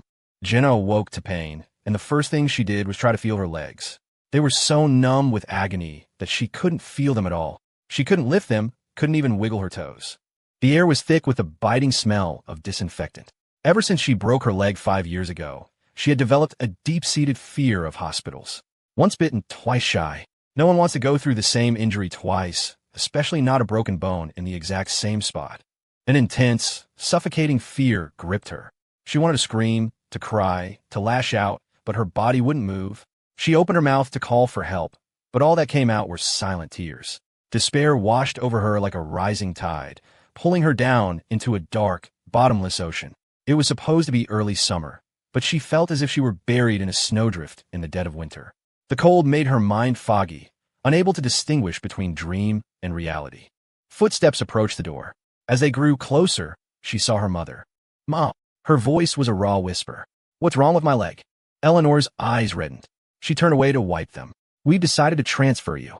This was already the best hospital in Denver. If she needed to be transferred, it meant her leg was in very bad shape. She was terrified she would never walk again, terrified of amputation. She trembled, huge tears rolling down her cheeks, soaking the pillow. Eleanor sat by the bed, trying to soothe her. It's going to be okay. You got through this before, you can do it again. It will be okay. It's not the same. This time was different, because she would never find someone as patient, as caring as Cole. Jenna's eyes were lifeless, a void that chilled anyone who looked into them. The room was silent, but it was a cold, empty silence, filled with grief and the shadow of death. Eleanor tried to make conversation. Do you know who hit you? Jenna looked at her. It was Sean, Eleanor said. He contacted you after he got out of prison. You two met, didn't you? She had looked at Jenna's phone. The call logs and messages hadn't been deleted. He contacted you. Why didn't you tell us? You knew he was a lowlife. Eleanor couldn't bring herself to scold her. She decided, to put it bluntly, if Jenna hadn't gotten tangled up with Sean, none of this would have happened. Some people are just born bad. Prison can't fix them. 5 years ago, Sean had someone break Cole's leg. 5 years later, he did it himself, but this time he hit Jenna instead of Cole. In a twisted way, it was a kind of karma. You can't truly understand someone else's pain until you've felt it yourself. Now she had suffered the same injury Cole had. Eleanor was heartbroken and angry. Seeing Jenna lying there, so frail and broken, the thousand scolding words she wanted to say dissolved into tears. From the moment of the crash, Jenna had seen Sean in the driver's seat of the van. Her first reaction was terror. But as the pain set in, she had another thought. Is this what I deserve? The bad things you do eventually come back to you in another form, and with interest. Don't think you can get away with it. What goes around comes around. Just like the terrible thing she had done to Cole, which had now come back like a boomerang to strike her down. The police brought Wendy to the scene. She cried the whole way, insisting she knew nothing about Sean's plan to crash his car. She lamented her terrible luck. She had finally snagged a rich husband, but he died before she could enjoy the good life. The money was gone. The son she had worked so hard to raise had gone to prison, and now he was a quadriplegic. I don't have money for his medical bills. I'm giving up treatment. He's an adult. He needs to pay for his own actions. I can't be responsible for him forever. I raised him. That's enough. Don't come to me for compensation. I have no money. Aren't they all fine? No one died. Look at my son. Look what happened to him. Wendy threw a tantrum, refusing to pay a cent. After weighing the pros and cons, Wendy decided to save herself. Sean was paralyzed, a lost cause. He would only be a burden. To be frank, the 5 years Sean was in prison had strained their relationship. They were not close. Compared to this useless son, she cared more about herself. The police investigated and confirmed that Wendy was not involved. She may have been morally bankrupt, but she hadn't broken the law. They couldn't do anything to her. Wendy just wanted to get out of there as fast as she could. Sean's actions had put them on the wrong side of the entire Vance family and Cole. Old grudges on top of new ones. Did she really think they would let her go? Not a chance. Just as Wendy was about to slip away, she was stopped by a group of security guards who forced her back into the hospital room. The next morning, Sean slowly regained consciousness. Quadriplegia meant nothing moved but his head. He opened his eyes and saw the ceiling. Where was he? Then he saw the 4 drip and realized he was in a hospital. Memories flooded back. He had tried to kill them all, to run them off the road. He wanted Cole's whole family dead. If not dead, then paralyzed, amputated. He wanted Cole to suffer for the rest of his life. Everyone who had wronged him had to pay, including Jenna. With that thought, Sean had chugged a bottle of liquor, his mind consumed with taking them all down with him. He had slammed on the accelerator, his eyes filled with murderous rage. The moment of impact was a blank. Then, as the adrenaline faded, the terror set in, followed by the pain. He started to regret it, but there was no turning back. The agony of that near-death experience was a terrifying memory. He still didn't know how he had found the courage to go through with it. He was so badly injured.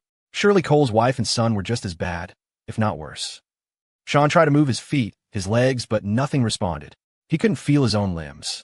It was as if they had vanished. What's happening? Sean fought back the panic, contorting his face with effort. But no matter how many times he tried, nothing moved. At least he could see and hear. He opened his mouth, his face twisted and rasped, "Help! Somebody! Is anyone there? Doctor, nurse!" Just saying that much took all his strength. He gasped for air. Someone came. Hearing a noise at the door, Sean strained his neck to see. It was Wendy. "Mom, what's wrong with me?" he asked frantically. Sean was hysterical, his words tumbling out in a panicked rush.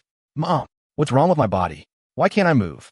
Wendy stood before him, her face bruised and swollen, her eyes filled with resentment and hatred. "What's wrong with you? You're paralyzed. Quadriplegic from the neck down. Of course you can't move." When Wendy let loose, she held nothing back. Her words were invisible knives, plunging into Sean's body, not killing him, but making the pain unbearable. Looking at Sean's lifeless form, when he almost wished he had died in the crash, she started screaming at him. "So now you're scared? Where was this fear before? What were you thinking crashing a piece of shit van into a Bentley? A $10,000 wreck into a $500,000 car? Who did you think was going to end up broken? Paralyzed? How could he be paralyzed?" Sean refused to believe it. His eyes widened in fury, and he summoned every last ounce of strength to struggle. But he was like a mouse on a glue trap. No matter how he thrashed, his body remained stuck. Sean opened his mouth and let out a powerless roar, the veins in his neck bulging. All the blood rushed to his head, and the world spun, a buzzing sound filling his ears. What about Cora and the others? As his consciousness faded, he heard Wendy's mocking voice. "They're perfectly fine. A few scratches. Cole's son is the luckiest of all. Not a single hair on his head was touched. The only one who got unlucky was Jenna. I hear she." He didn't hear the rest.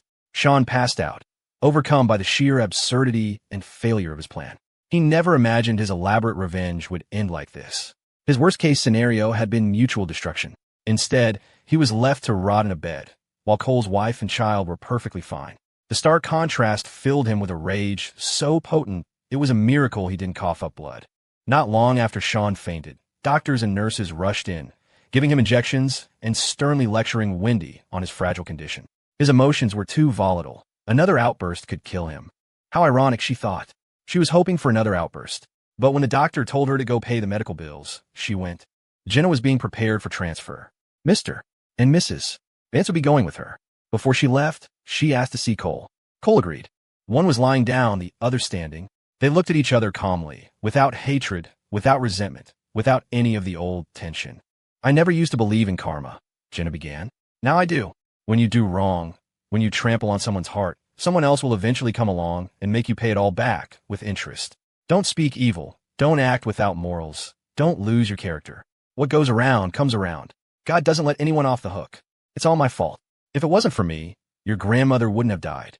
You wouldn't have been in that accident. And I wouldn't have been hit. I was too greedy. I was a poor judge of character. I was too arrogant. I brought this all on myself. Jenna had conceded before, but she had never admitted her fault like this. Most of the time, she blamed everything on Sean.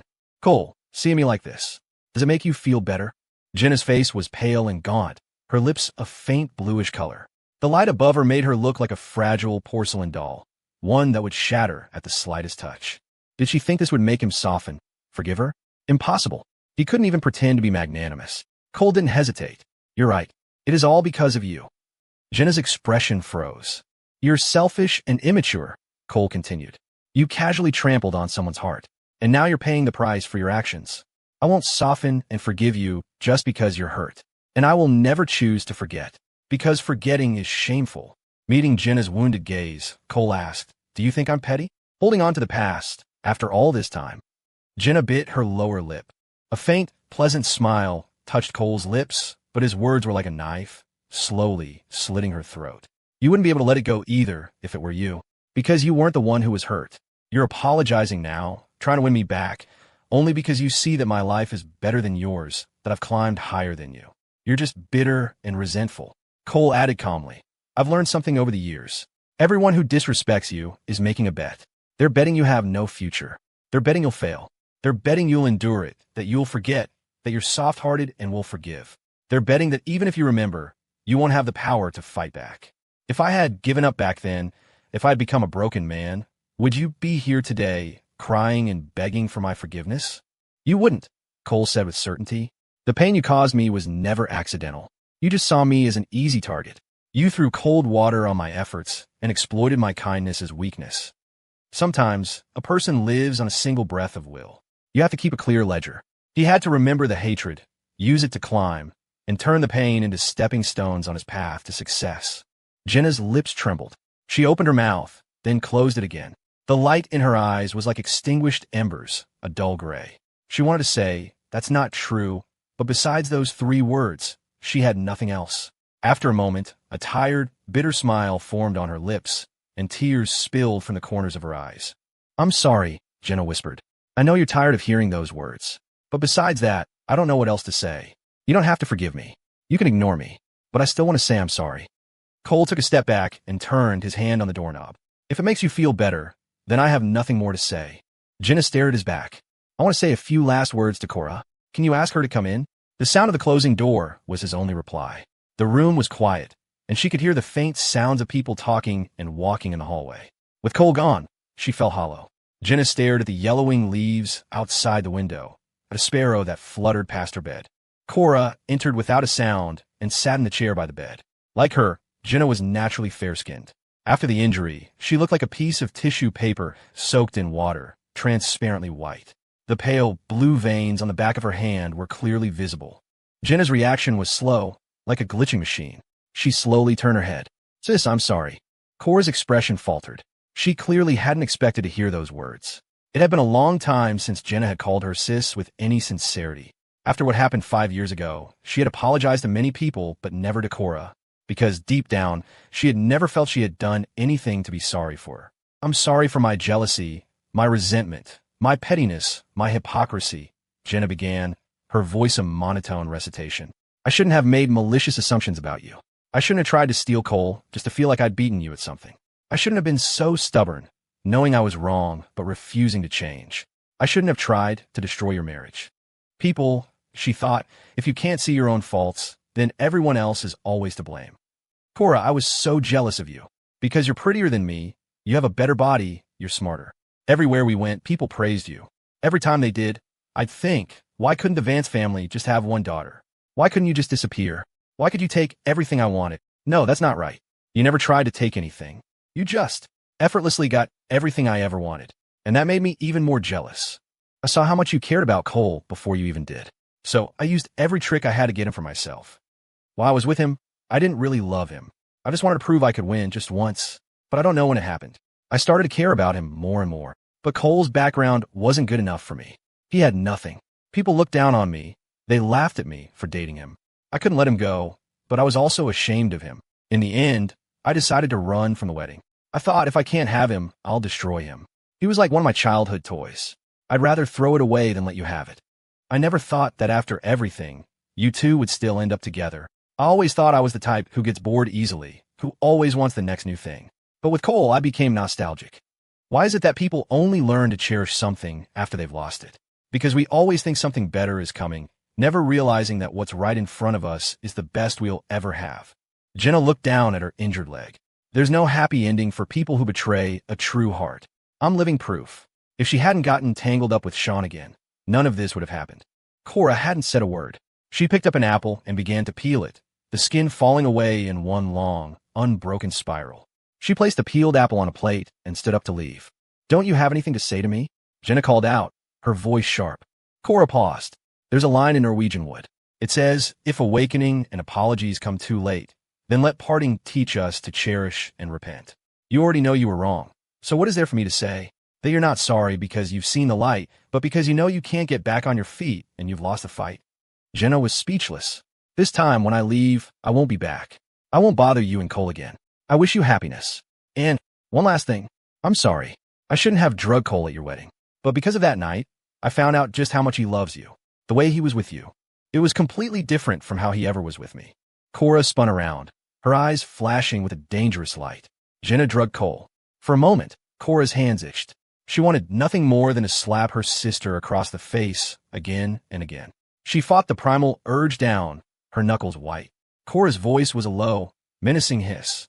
You better not come back, because if you do, I'll hit you every single time I see you, and I wouldn't think twice about breaking your other leg. A shiver ran down Jenna's spine. Goosebumps prickled her arms, rising in a visible tide.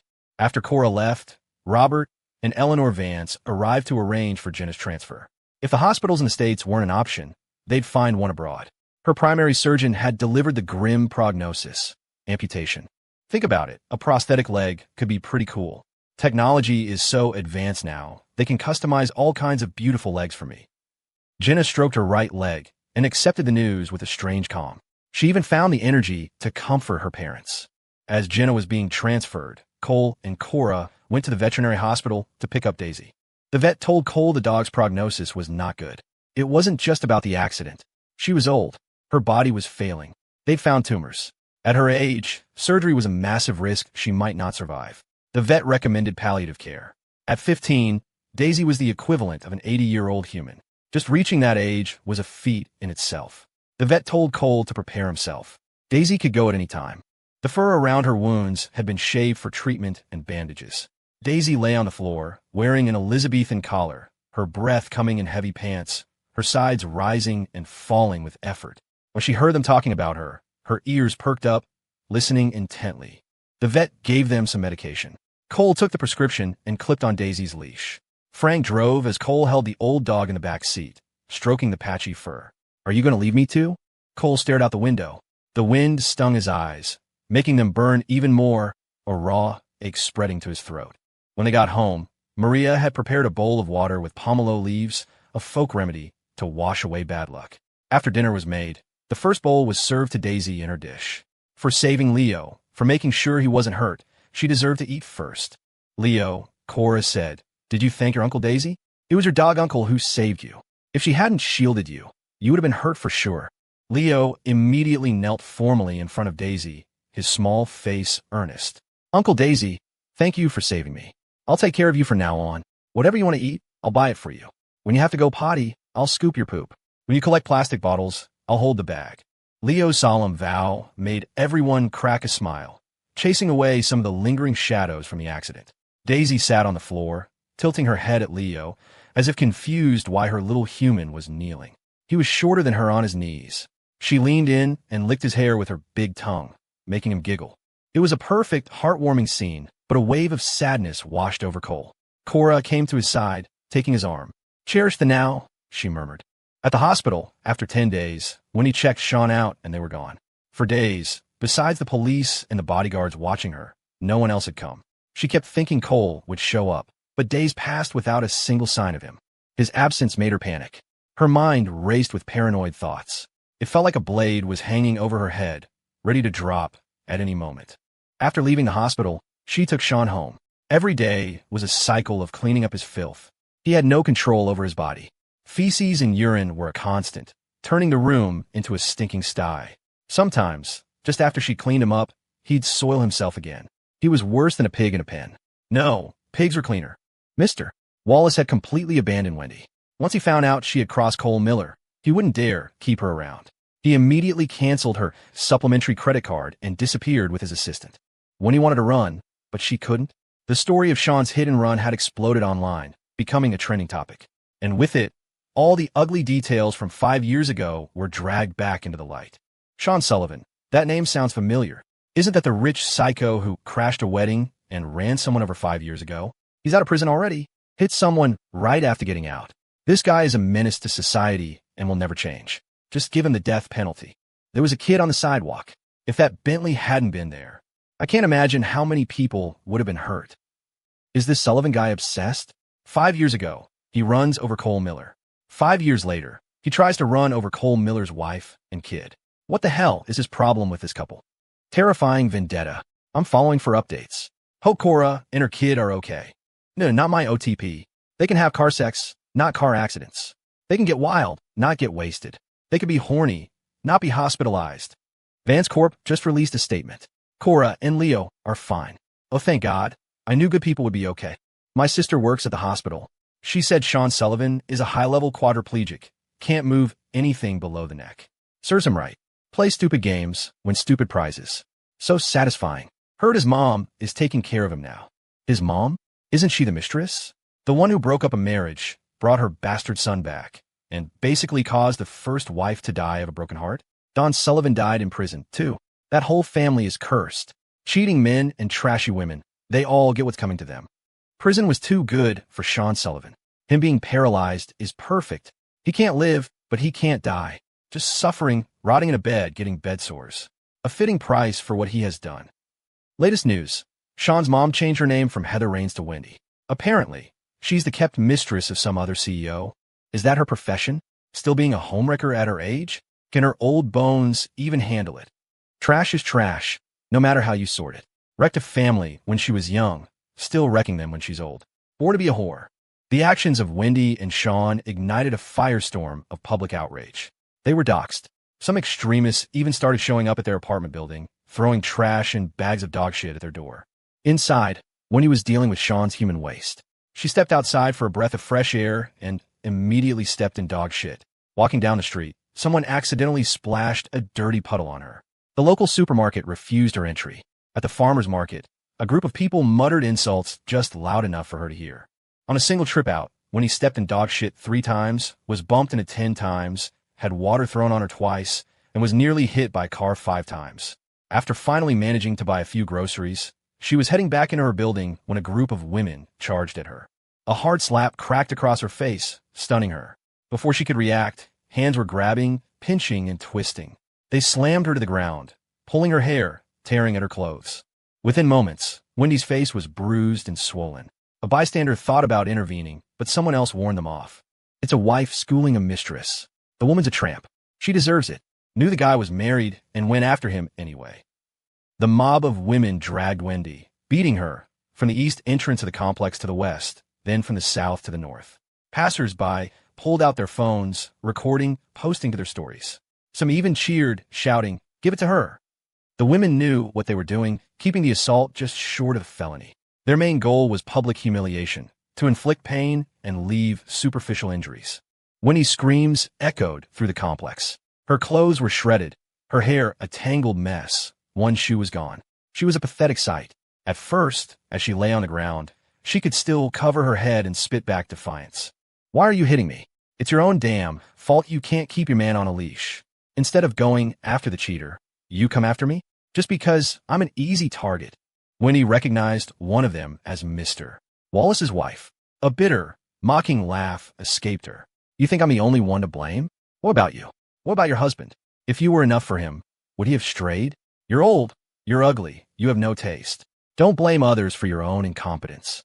Why don't you try working on yourself for a change? Remember this, sweetheart. Flies don't swarm a perfect egg. The one who isn't loved is the third wheel. If I want to make it official, I could have any time. They had seen arrogant mistresses before, but never one this brazen. Her words ignited the last of their restraint. Don't you worry, the wife snarled. After I'm done smashing this cracked egg, I'm going home to swat that damn fly. Winnie had the energy for a final, desperate outburst, but none to stop the beating. It was a one-sided assault.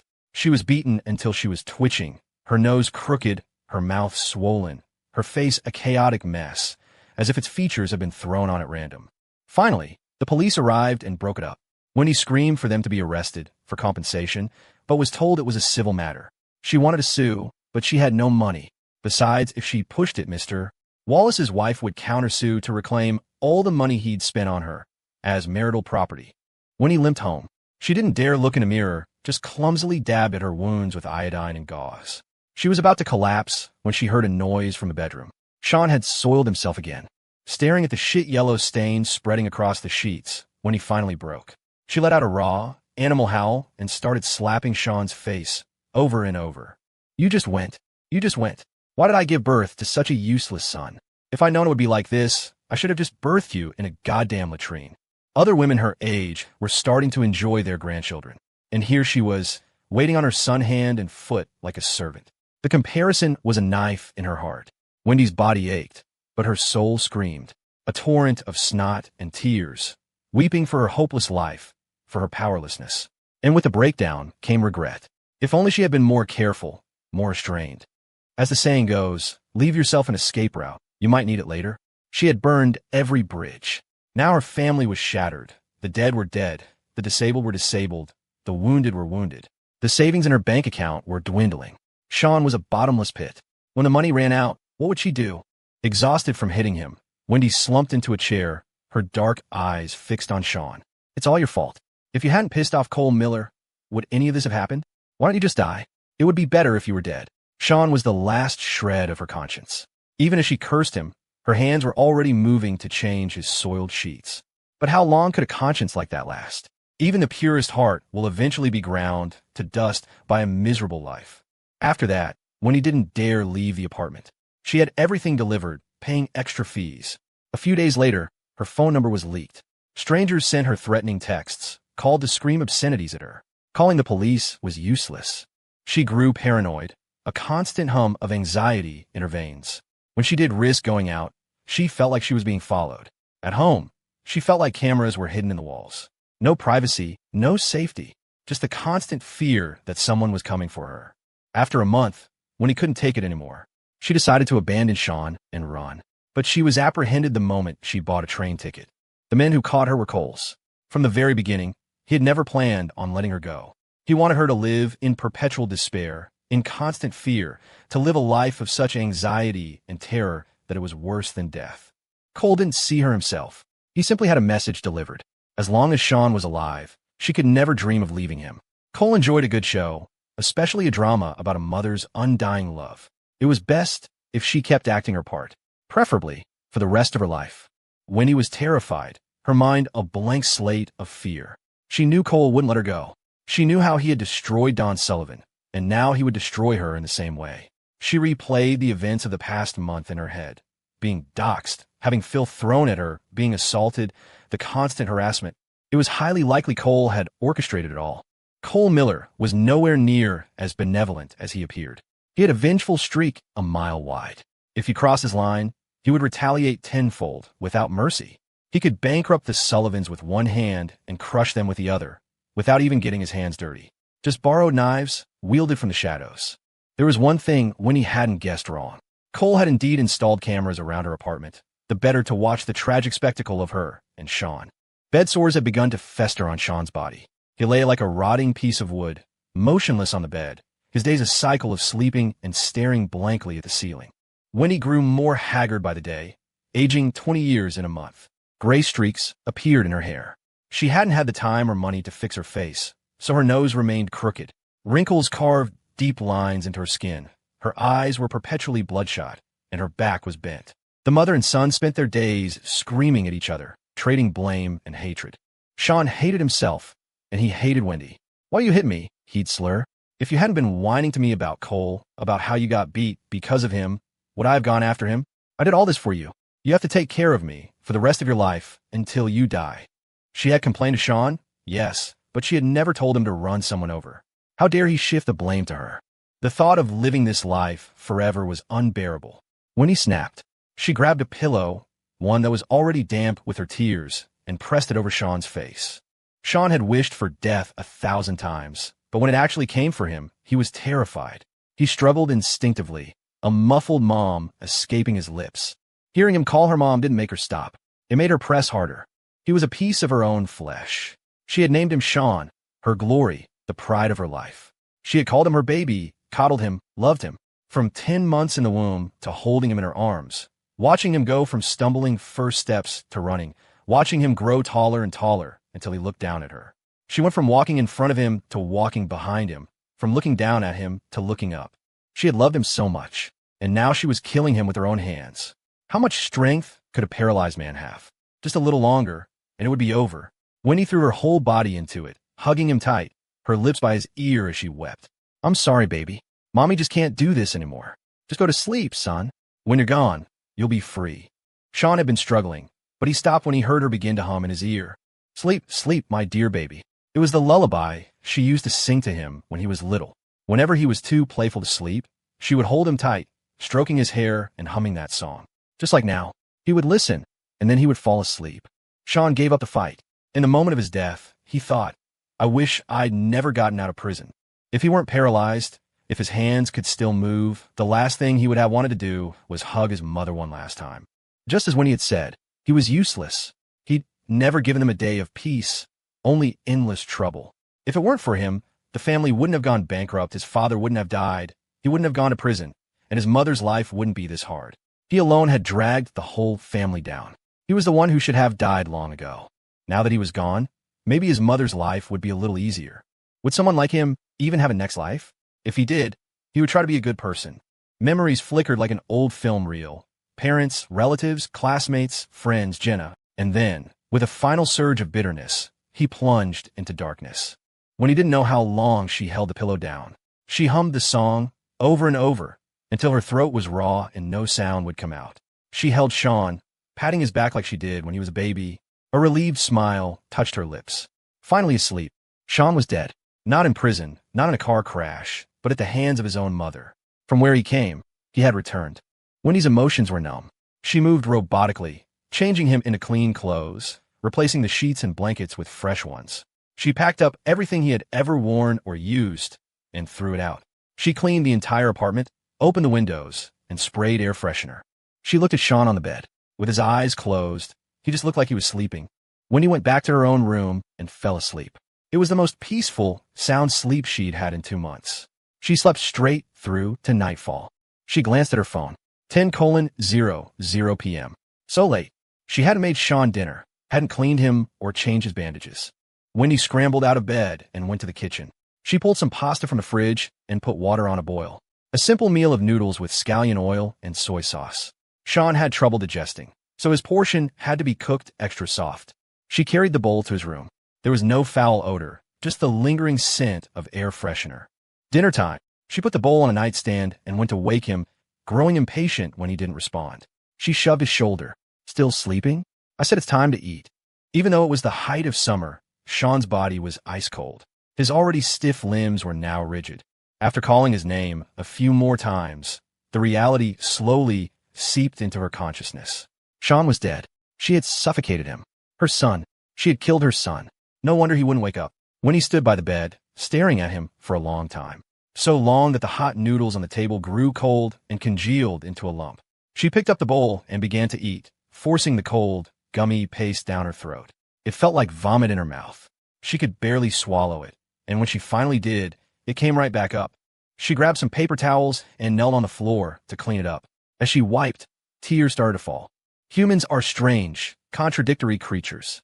She was the one who killed him, but now that he was gone, she was filled with regret.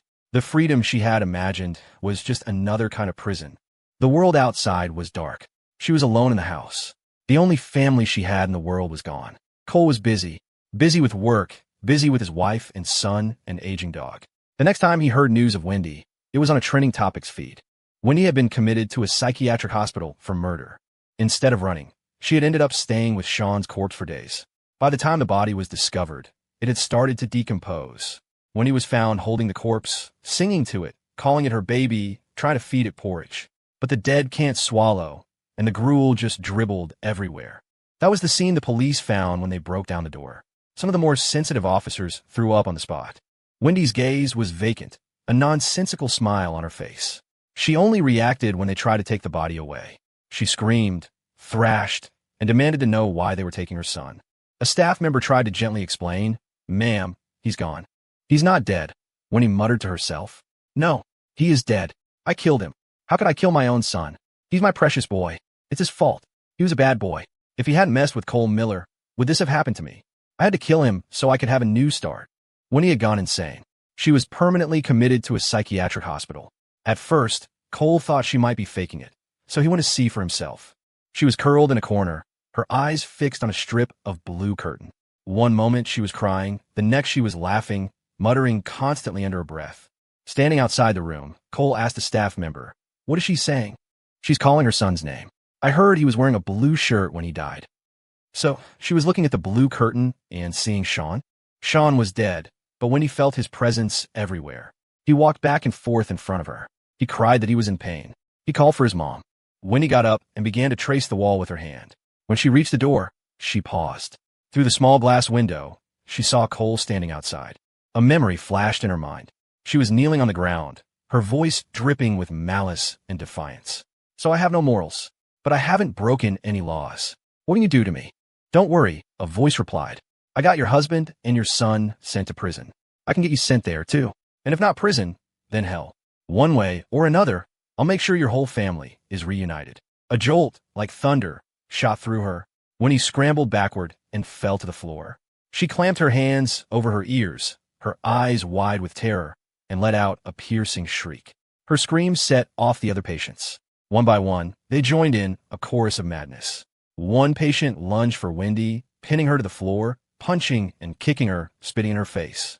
Wendy scrambled away, crying and begging for mercy. Staff members rushed in to restrain the patients, administering sedatives and medications. Cole watched the entire scene unfold, his expression cold, a faint, ironic smile on his lips. He was just another spectator, like the millions watching a drama online. The saga of Wendy and Sean trended for days, each story more tragic than the last. The public cheered. It was a triumph, they said. Karma had finally come for the wicked. But the truth was, it wasn't karma. It was man-made. From Don and Sean Sullivan's imprisonment 5 years ago to Wendy's descent into madness now, Cole had had a hand in it all. Cole thought, if his other self hadn't crossed over, Wendy and Sean would have been dealt with long ago. Still, this outcome wasn't so bad. The dead were dead, the insane were insane. Sean's ashes were scattered in a sewer, when he was getting beaten daily in a mental hospital. A fate, as they say, worse than death. Cole's birthday was August 28th. Cora cooked a few of his favorite dishes and baked a cake. The family gathered around to light the candles. "Daddy, make a wish," Leo urged. Cole didn't know what to wish for. He had everything now, a successful career, a happy family. So he settled on a simple wish for health and peace. He closed his eyes under the watchful gaze of his wife and son. As soon as he opened them, Leo asked, "Daddy, what did you wish for?" Cole ruffled his hair. "If I tell you, it won't come true." After he blew out the candles, Leo presented his gift. It was an oil painting he had worked on for a long time, a portrait of his mom and dad, himself, and Daisy. "Happy birthday, Daddy." Cole took the painting, running his hand over the slightly rough frame. "Did you make this frame too?" "Yeah. Am I good or what?" "You're amazing." Leo turned to Cora. "Mommy, what did you get Daddy?" Cora handed him a bag, her eyes full of anticipation. "Open it and see." Inside the beautifully wrapped box was an old-fashioned alarm clock. Seeing it, Leo frowned, confused. Why is it an alarm clock? It looks so old and broken. The moment Cole opened the box, his expression froze. He carefully lifted the clock out. At first, he thought it was a replica. Then he saw the initials he had scratched onto the back as a child. He recognized it immediately. It was the clock from his grandmother's house in Havenwood, the one he had dropped and broken back in May. Leo remembered it too. Daddy, isn't that the clock from great-grandma's house? The one in the country. I love it, Cole said, his voice thick. The meaning of the gift far outweighed its value. As a child, Cole hadn't had many toys. This clock had been his companion through childhood and adolescence, from elementary school through middle school. Things from that time seemed to last forever. The creaky bamboo chair, the worn-out straw mat, the chipped bowl, and this now-defunct alarm clock. He hadn't seen it since he'd broken it. He assumed it had been thrown away. He never imagined Cora had secretly saved it, planning this incredible surprise for his birthday. The clock had been meticulously restored. Its internal parts were repaired or replaced. It can now keep time again. Just like when he was a boy, Cole set the alarm for 6 o'clock. This must have taken a lot of work, he said to Cora. It's been ready for a while. I just waited to give it to you for the surprise. The clock had been badly damaged. When Cole dropped it, it had shattered, losing parts, its casing chipped and faded. Restoring it wasn't difficult for Cora. Not really. With enough money, any problem could be made small. But this clock, she had restored herself. She had consulted experts, sourced the parts, fabricated new ones, painstakingly repainted the case, slowly bringing it back to life. Some might say it was a waste of time, a self-indulgent gesture. Why not just buy a replica? But a clock from over 20 years ago was long out of production. A modern factory could make something that looked similar, but how could they replicate the marks left by his grandmother's hands? When a new Cole first arrived in this world and learned his grandmother was dead, he had felt like that broken clock, shattered and scattered on the floor. At that moment, Cora had started thinking about how to fix it. Fix the clock. Fix Cole. Get time moving forward again, so it wouldn't be stuck in the past, trapped in pain. For Cole's birthday, everyone was there except for his grandmother. Robert and Eleanor Vance even flew back from overseas to celebrate with him. Jenna's treatment was not going well. In a cruel twist of fate, or perhaps a perfect circle of karma, her injury was in the exact same place as Cole's had been, the right leg just below the knee. But she wasn't as lucky as Cole. The bone had developed necrosis, infection had set in, and the final outcome was amputation.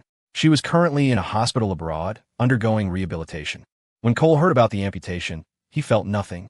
He was no longer the caretaker who had once put her needs before all else. Listening to a phone call between Eleanor and Cora, he heard that Jenna had changed. She was facing the amputation with stoicism, cooperating with her physical therapy, training diligently without complaint, anxiety, or self-pity. She was patient with the people around her. Compared to the temperamental girl she used to be, it was like she was a completely different person. It seemed like everything was moving in a positive direction.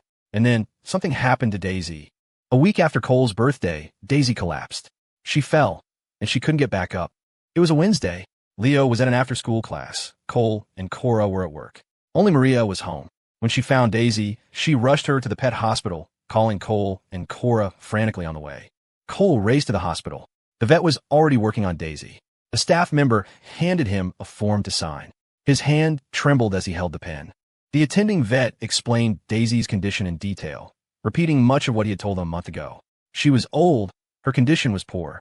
She had been a country dog, a tough stray who would find her own herbs when she was sick. They say mutts are resilient, but very few live to be 15. Daisy had reached a grand old age. The vet's general recommendation was to stop treatment. Surgery was pointless. It would be time-consuming, expensive, and painful. There was no guarantee it would even work, and she could die on the operating table at any time. When they wheeled Daisy out, she was on a 4-drip. She lay motionless on the gurney, just like the many times she had played dead before. Daisy, the old dog, didn't have the strength to stand. All she could manage was a weak thump of her tail. "Don't move, old girl. It's okay." Cole stroked her head and asked the vet, "Doctor, in situations like this, what do other people usually do?" The vet had worked there for years. He had saved countless animals and watched just as many die. In this place, life and death were constant companions. Empathy was a liability for a doctor, but it always hurt him to see a dog at the end of its life. Most people choose euthanasia. Better a quick end than a prolonged suffering. Cole's world went silent. He knew this day would come. He had thought about it every day, tried to prepare himself, but when the moment of parting actually arrived, he found he couldn't face it with any sort of calm. Daisy seemed to know she was dying. She waited, quiet and still, until a nurse walked by with a plastic water bottle. The sight of the bottle triggered a reaction. She let out a low, whimpering sound. The vet thought she was in pain, but Cole knew. Daisy was thinking of his grandmother. Cole bent down in front of her. "Daisy, do you want to go home and see Grandma?" Yes or no? He held out his left and right hands, letting her choose. Just like so many times before, when he couldn't make a decision, he left it to Daisy. She lifted a paw and placed it on his left hand. She missed Grandma. If we go home, it will hurt a lot. More than it does now. Even so, you still want to go back? Yes or no? Daisy decisively pressed her paw onto his left hand again. The nurse who had witnessed their exchange stood frozen. Can she understand you? I don't know about other dogs, but my Daisy can. Cole looked at the empty bottle in the nurse's hand. Could I borrow that for a second? Of course. The nurse handed it over without a second thought. Daisy's eyes were fixed on the empty bottle. When Cole held it to her mouth, she opened her jaws and gently bit the cap. When his grandmother was alive, she and Daisy would collect empty bottles together. After she was gone, Daisy kept doing it, a habit she maintained until the very end. Even now, with her body racked with pain, she was still thinking about her bottles. When Cora arrived, Cole explained Daisy's condition and his decision. He was going to stop the treatment and take her back to Havenwood to see his grandmother. I'm coming with you, Cora said instantly. Don't you have a meeting tomorrow? What's more important, a meeting or Daisy? Don't forget, she's our family. She's one of us. And we have to take Leo, too. For Leo, Daisy was his savior, his favorite Uncle Daisy, an irreplaceable character in the story of his life. If he didn't get to see her one last time, it would be a regret he would carry forever. Cole picked Leo up from his class. Seeing his father's somber face, the boy sensed something was wrong. Daddy, what's wrong? Did something happen? Leo, we're going to Great-Grandma's house today. Right now? Why so suddenly? I'm not ready. Should we go empty-handed? Did you pack clothes? I want to bring some snacks. And what about Uncle Daisy? We're not leaving her, are we? Daisy is coming with us. Then I have to pack some food for Uncle Daisy. He loves his canned food the most. We're not bringing any of that. The clothes are already packed. We're leaving now. His father's expression was so different from usual. A seed of unease took root in Leo's heart. It felt like his first day of school, a fear of the unknown that made him hesitate to get in the car. That fear lingered until he saw Daisy, and then it burst forth. The dog that always greeted him with a wagging tail was now lying perfectly still. Leo understood instantly. He clutched his father's shirt, tears welling in his eyes. He was more mature than other kids his age. From a young age, his parents had taught him about the value of life, that death was an inevitable part of it. Daddy, what's wrong with Uncle Daisy? She's gotten old. Can't she not get old? Leo's voice choked as he buried his face in his father's side. I haven't even grown up yet. I haven't even started elementary school. I don't have a job. I haven't earned money to take care of her. We were supposed to take her to the beach, but we never did. By the end, Leo was sobbing uncontrollably, his small body curled into a ball in Cole's arms. In the spacious back of the car, Daisy lay with an 4 drip in her leg, a pain relief medication. But on the road, the pain still made her pant, made her vomit. Her eyes were half closed. Leo's loud sobs had subsided to quiet sniffles. This small boy, experiencing his first brush with death, seemed to have grown up a little. He stayed by Daisy's side the whole way. When she threw up, he wiped her mouth with a tissue. When she twitched in pain, he gently stroked her head, talking to her, holding the plastic bottle for her, his eyes reddening again. He held her and whispered, I don't want you to go 100 times. People grow old and die. So do dogs. She couldn't stay with him until he grew up. It was dark by the time they drove from Denver back to the small town of Havenwood. Daisy, we'll see Grandma soon. Just hold on a little longer. Cole gently removed the 4 needle from her leg and carried her out of the car. Daisy was in too much pain to stand. To get up the mountain, she would have to be carried. The familiar smells, the sight of the familiar mountains, seemed to revive her. Her ears twitched, her eyes opened wider, and a low whimper escaped her. At his grandmother's grave, Cole gently placed Daisy on the ground in front of the headstone. She hadn't been back since he'd brought her to Denver in May. In the 3 months since, wild greens had grown around the grave. The air was filled with the chirping of crickets, and fireflies blinked in the tall grass. Daisy lay on ground. When she saw the photo on the headstone, her tail, which had been lying limp, gave a weak wag, like a foxtail weed swaying in the breeze. She kicked her legs, as if trying to stand. Cole supported her upper body, and with a surge of effort from her own limbs, Daisy staggered to her feet in front of the grave. She was finally close enough to the photo, close enough to lick it, just as she used to. Her grandmother's scent was long gone, but she knew she was here. A film clouded Daisy's eyes. Just standing had taken all her remaining strength. If Cole hadn't been holding her up, she would have collapsed. Dogs have longing, too. After leaving this place, she had thought of her grandmother every day. Now, she was finally back in the place closest to her. She was old and tired. She wanted to lie down and rest. A dying dog will find a quiet place, dig a hole, and bury itself. But she didn't have the strength to dig. From standing to collapsing, Daisy's breathing grew heavier. Her body was like a punctured balloon, slowly deflating. Her limbs twitched uncontrollably. Her eyes opened and closed, looking at Cole and his family again and again, as if memorizing their faces. Leo knelt before her, sobbing, calling Uncle Daisy over and over. Daisy didn't want to leave Leo. She wanted to hold on, to stay, to watch him grow up. If she could, she wanted to be their dog in the next life, too. As if hearing her thoughts, Cole knelt down, fighting back tears, his voice hoarse. Daisy, don't be a dog in the next life. Be a person. A dog's life is too hard. Be a person, so you can grow up with Leo. The night wind carried Cole's words to her ears. Daisy licked his hand, then slowly closed her eyes, just like the countless times she had played dead. Only this time, her eyes didn't open again. Cole knelt on the ground, one knee in the dirt, and gathered Daisy into his arms. She lay stiffly against him, her body growing cold. A firefly floated up from the grass and landed on her still form. His grandmother used to say that when people die, they become stars. But stars are too high too far, so maybe she became a firefly to come and get her. Daisy was buried next to his grandmother. They laid fresh flowers on the small mound of dirt, along with her favorite treats. Leo placed a plastic water bottle inside, her favorite empty bottle. He took a small shovel and pushed the surrounding dirt over her, until she slowly disappeared from sight. Leo's eyes were swollen from crying. There were no tears left. Cole picked him up. Daisy has gone to see Great-Grandma. She loved Great-Grandma most of all. Leo buried his head in his father's chest. His mom had told him that real death is being forgotten. As long as he remembered Uncle Daisy, she would never disappear. She would become his guardian angel, watching over him. A big, warm dog was now just a small pile of earth. Memories of Daisy flooded Cole's mind. The first time he saw her, a tiny, dirty, stinking thing in a trash can. She was so good, sitting quietly while he bathed her, lying peacefully in his arms, watching over him as he did his homework, bringing him a flashlight when it got dark, waiting for him on the road, chasing the car for miles when he left, being the first to greet him when he came home. The dog who rolled over for belly rubs, who played dead for treats, who helped Grandma collect bottles, who saved Leo. The memories swelled like bubbles in his mind, expanding until his chest felt tight, his heart squeezed as if by an invisible hand. His grandmother was gone. Now Daisy was gone, too. She was never just an ordinary yellow dog. She was the family's hero. She was their family. Leo planted a foxtail weed on the small mound. It swayed gently in the wind. He said it was Daisy's tail. I'm a big yellow dog. When I was very small, someone threw me away in a trash can. It smelled like rotten things. I was trapped in a plastic bag, and it was dark and hot, and I couldn't breathe. I thought I was going to die in there, but then my dad appeared. He was like a hero from the sky. He rescued me from the trash can, gave me water and food, and even gave me a bath.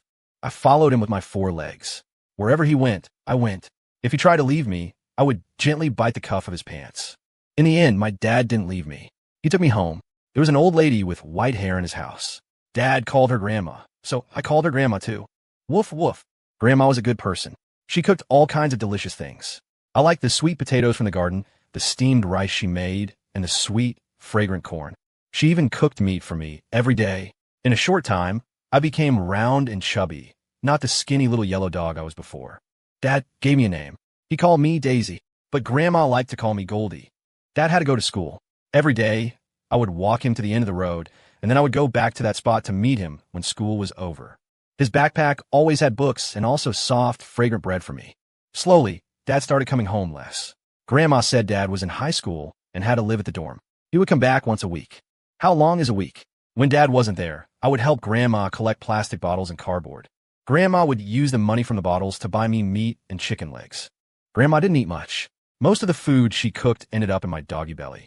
I grew bigger and bigger, taller and taller. Some other dogs wanted me to be their leader, but I said no. I just wanted to help Grandma collect bottles. And if I got hurt, Grandma would be sad. I didn't want to make her sad. Life went on like that. Dad went from coming home once a week to once every 6 months. But no matter when he came back, I would go to the end of the road at the right time every day and wait for him. The moment I smelled him, I would be the first to run to his side. My dad was still the same. He always brought me delicious things. His suitcase would be full of canned food, sausages, and kibble. Kibble wasn't very good. Not as good as Grandma's steamed sweet potatoes. If I could, I want to eat Grandma's cooking forever, even the bitter melon she made.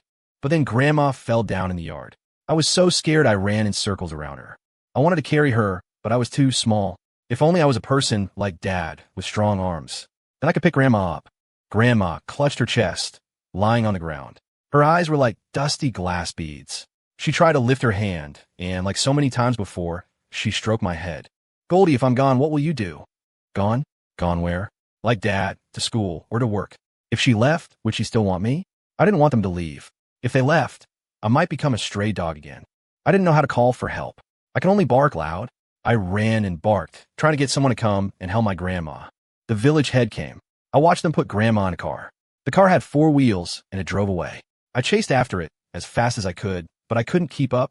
I ran with my mouth open, my tongue hanging out, panting. I licked my bleeding paws and kept going, following her scent. Grandma's scent disappeared into the air. I looked at the strange, big road, and in the darkness I turned back home. I held a flashlight in my mouth and waited at the end of the road, hoping to see Dad and Grandma come back. That night, Dad didn't come. Grandma didn't come. From dusk till dawn, and from dawn till dusk again, I went from sitting to lying down, my eyes fixed on the horizon. Mrs. Gable brought me food, my favorite chicken legs, and canned food. I was so hungry, but I couldn't eat. Finally, Grandma came back. She was carried back. Her body was cold, and she was silent. I followed them with my wobbly legs. I watched them take down the red lanterns from the eaves and replace them with white ones. A cold wind blew, and I lifted my nose. The air smelled of sadness. I didn't like this smell. I followed Grandma's scent and lay down by the coffin. My ears were pricked up, and I sat up at the slightest sound. The coffin was heavy. I wanted to push it open to see Grandma, to wake her up. But I am a dog. I can't speak human words. When they took Grandma up the mountain, my dad finally came back. He had a limp, and he smelled like strong medicine. My dad smelled sadder and more hopeless than anyone else. I went to him and licked his hand. Grandma ended up on that mountain, the one I had been to many times. But this time, the mountain felt especially high, and the path felt especially long. I walked among the people, watching the coffin that held my grandma. My dad had to be helped up the mountain. His leg was hurt. He couldn't kneel, so he just stood there, motionless. I walked up. A deep, wide hole was in front of me. They put Grandma inside. Then they covered it with yellow dirt, and the coffin was gone. The sudden sound of firecrackers startled me. I instinctively hid in the bushes. When the noise stopped, I slowly came out. In the smoke, I thought I saw Grandma. My dad cried. I don't think I had ever seen him cry before. He cried so hard. His tears were like the big rain we had last week. They just kept falling. There was a very pretty person standing next to him. I didn't know who she was, but I knew she was a good person. She was a little like my dad. She had a warm feeling about her. She would pet me and talk to me and bring me delicious food. She was the one who brought my grandma back. She was the one who brought my dad back. After my dad came, she stayed by his side. In our dog world, being there for someone is the best kind of love. The house became emptier. After all the noise came a deep silence, like after the firecrackers are all gone. My grandma was hidden in that pile of yellow dirt. I could still smell her. Every day, I would go there and watch over her. I couldn't see Grandma, so I would look at her picture. My life continued. I ate when I was hungry, drank when I was thirsty, and collected bottles. I collected them one by one. When I was tired, I would go to the mountain to sleep. When I was close to Grandma, I could dream of her. In my dreams, I heard her ask, "Goldie, if I'm gone, what will you do?" I licked her face and said, "Don't worry, Grandma. I'll collect bottles to feed myself." The leaves on the mountain turned from green to yellow. The flowers bloomed and fell. Day after day, year after year. One day, my dad came in his car and took me to the city. The house was big. There were toys, all kinds of good food, good people, my dad. But I still miss my grandma. After I left Grandma, I didn't dream of her anymore. I want to go home, back to the place where I grew up. I wanted to be with Grandma and keep collecting bottles. When no one was looking, I slipped out. This place was too big, with too many roads. I couldn't find my way home. Maybe my dad understood what I was trying to say, because he drove me back. When he dropped me off, he cried. When he left in the car, I saw him off, just like when he used to go to school. He ran in front, and I chased behind. Before, he couldn't outrun me. Now, I couldn't catch him. I was old. I didn't have the strength to run anymore. I ran for a little while, and then I stopped. I watched the big car disappear from my sight, and my eyes felt wet. Woof, woof, woof. Dad, I can take care of myself. Don't worry. The people in the village were good to me. The village head would bring me food. The neighbor lady built me a doghouse. Old Mrs. Henderson often brought me water. They would even save their bottles for me. They would give me big chicken legs to eat, even if I didn't trade bottles for them. It was nice. I could feel my body getting old, getting sick. I believed it wouldn't be long before I could see Grandma again. But before that, I couldn't rest easy about my dad and my little master. My dad got married and had a child. When the baby was born, he brought him home for me to see. His name was Leo. When he was born, he was smaller than me. He grew up slowly, just like I did, from gurgling to speaking. The first time he saw me, he called me Uncle Daisy. I never thought I would go back to the big city with my dad again. This time, I didn't run away, because I wanted to spend the last bit of my life with them, watching over them. What is the meaning of a dog's life? My neighbor, Snowy, says the meaning of a dog's life is to guard the house for its master. Bruiser says the meaning of a dog's life is to be the boss and claim territory. As for me, protecting my family is the greatest meaning of my dog life. When a car accident happened, I stood in front of Leo. He called me Uncle Daisy. As his uncle, of course I had to protect him, just like my dad protected me when I was little. The glass in my fur hurt, but I was so happy because I saved Leo and he wasn't hurt. I went from little Goldie to old Daisy. My sense of smell started to fade, my eyes grew cloudy, and my mind wasn't what it used to be. I forgot many things, but I never forgot to wait for Dad to come home. Before, I would sit on the road. Now, I lay by the front door so that the moment he opened it, he would see me. Leo liked to sing to me. Dark, dark sky hangs low, bright, bright stars follow, little bugs fly, who are you thinking of? My body got weaker and weaker. The pain kept me from sleeping, from eating. I knew I was going to die soon. I walked around the house, went into the yard, and found a good spot. I started to dig, digging with all my might. After I dug a small hole, I laid down in it. I only got halfway through digging the hole before I collapsed. The world spun. I twitched uncontrollably. Blood trickled from my nose. When I woke up, I was at the hospital. I saw my dad. He asked me if I missed Grandma. I tried my best to lift my paw to tell him that I did. I wanted to go back and see her. I lay in the car, swaying back and forth on the road. I threw up in the car. I looked at them guiltily and tried to curl into a smaller ball. Leo cried. He was very sad. I wanted to tell him I was okay, but I couldn't speak. It was hard to even wag my tail. I arrived at a familiar place. It was late, the sky was full of stars, and the air was filled with the sounds of frogs and crickets. Dad picked me up. The thought of seeing Grandma soon made my eyes widen and my tail wag a little. We came to the familiar grave. I looked at Grandma's picture on the headstone, and like in the old days, I stuck out my tongue and licked it. After Grandma died, I would often have illusions that she was still there. She was sifting beans under the eaves, drying grain in the courtyard, cooking in the kitchen, knitting under the lamp, collecting bottles on the roadside, buying me a big chicken leg at the market. She would stroke my head and look at the tall apple tree and say she missed my dad. I blinked, and the Grandma in front of me disappeared, becoming just a lonely grave. I hate Grandma because Grandma is in the dirt and won't talk to me. I love Grandma because Grandma never really left me. I let out a whimper. The corners of my eyes were wet. I didn't understand. I'm just a dog. Why am I crying? My dad's hand, which was holding me up, was trembling. I looked back at him, and through my blurry vision, I saw tears on his face. I wanted to lick them away, but I didn't have the strength. My breathing grew heavier. Each breath was like a needle in my lungs. I slowly pulled my tongue back in, and my open mouth slowly closed. I looked at them again and again, trying to burn their faces into my heart. My dad rescued me from trash can. He is my favorite person. Cora, beside him, is my mom. Even though we met late, I still love her. And their child, Leo, is my favorite kid. Mr. Vance, who likes to hug me while watching TV. Mrs. Vance, who always buys me toys. Maria, who cooks delicious food. The village head, the neighbor ladies. Grandma said that when people die, they become stars in the sky. What about dogs? I want to be a star too, so I can be with Grandma in the sky forever. My dad always said I was smart, the smartest dog in the world. I thought so too. I could do everything other dogs could do, and I could do things other dogs couldn't. My best trick was playing dead, lying on the ground without moving. So this time, let me perform for you one last time. I died. I died in the sky full of fireflies. Grandma came down from the sky. She became a firefly to come and get me. Good boy, Goldie. You've collected so many bottles. You've worked so hard all these years I've been gone. Come on, let's go sell them, and I'll buy you a big chicken leg. Woof, woof, woof. I ran to her, wagging my tail, and jumped into her arms. I licked her face and said, Grandma, I love chicken legs the most.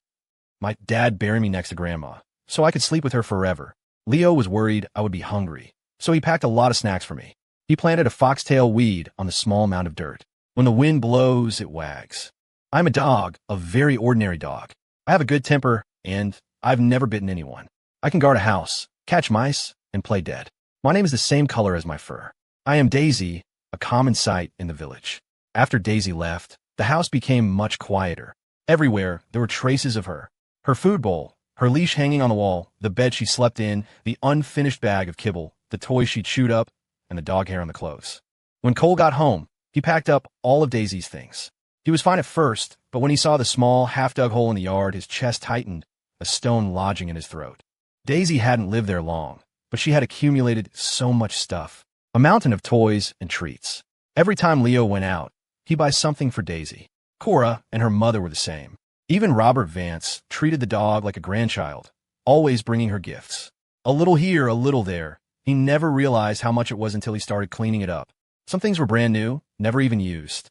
Cole packed everything up and donated it to a local animal shelter. Seeing all the abandoned dogs, he made a large donation to the shelter's account. Life had to go on. Work was work, school was school. But when he came home after a long day, Cole would instinctively look at the spot opposite the shoe cabinet. Daisy was always there to greet him. Sometimes, lost in thought, he would call her name. After dinner, he'd think about taking her for a walk. When he was cooking, he'd automatically portion out a serving for her. He'd find himself staring at dogs on the street that looked like her. Cole went through the home security footage, editing together all the clips of Daisy and saving them to a private account.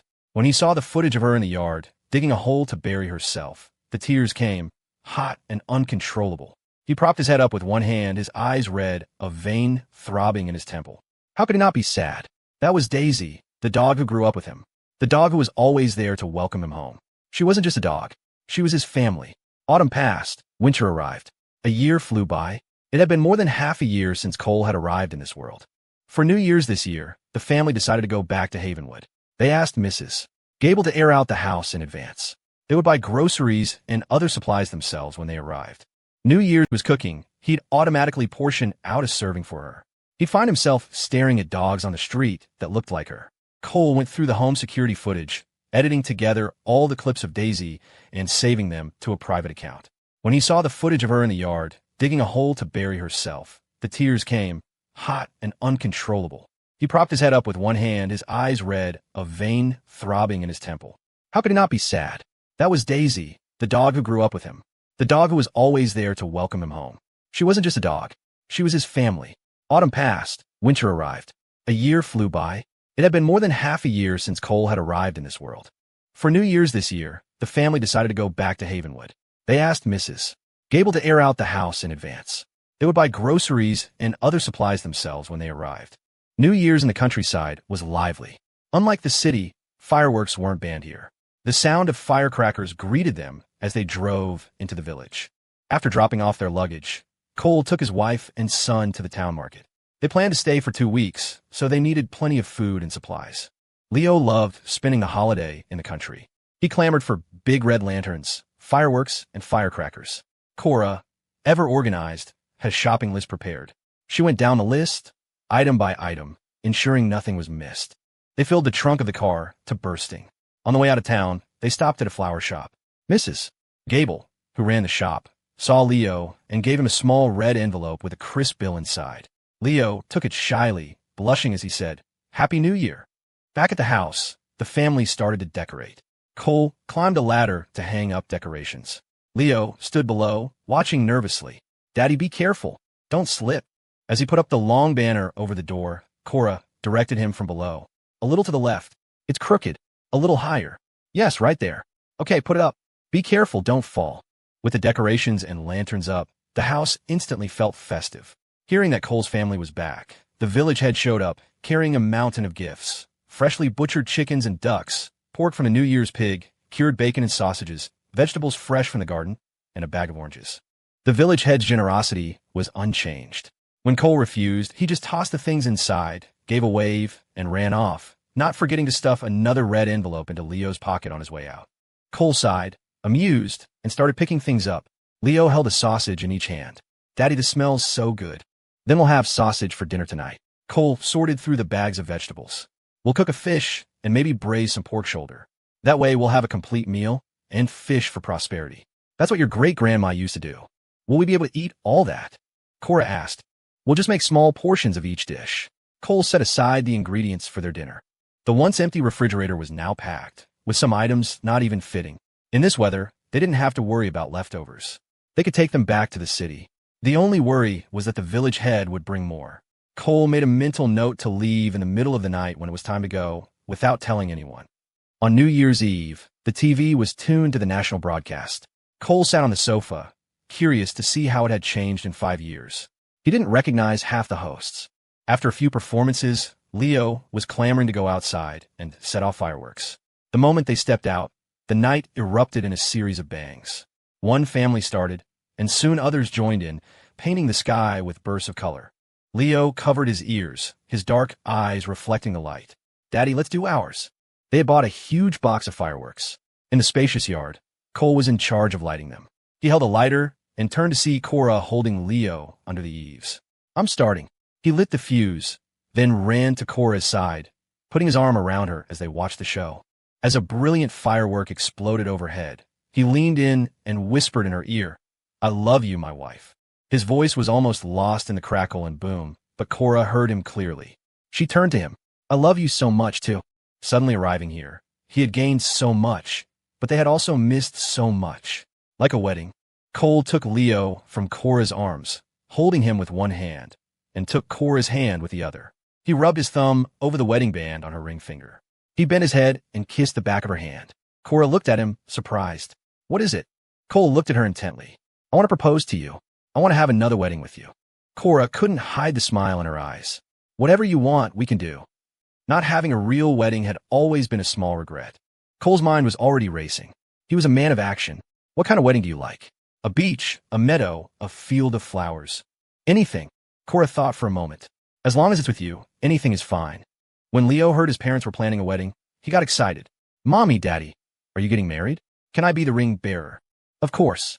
That spot is reserved for you. And I want to invite all my friends to be ring bearers with me. Flowers will bloom along the path, and so will the road ahead. Life unfolds at its own pace, with its own answers. The end of one chapter is also a new beginning." The clock struck midnight. The sky filled with even more fireworks. Leo, who had been a little scared at first, grew braver with Cole's encouragement. He held a sparkler and faced the mountain. "Great Grandma, Uncle Daisy, are you doing okay over there? Happy New Year." That night, Leo slept in his own room, exhausted from the day's excitement. After the couple had washed up, they lay in bed, fingers intertwined. The faint smell of gunpowder still lingered in the air. Cora suddenly rolled over, snuggling against Cole's arm. "Do you remember the first time we met?" "Edo." Cora decided to test him. "Tell me about it. Where did we first meet? If you get it wrong, your punishment is no sleep tonight." "It was a rainy night. I was delivering food. You gave me an umbrella." Cole recalled the scene and smiled.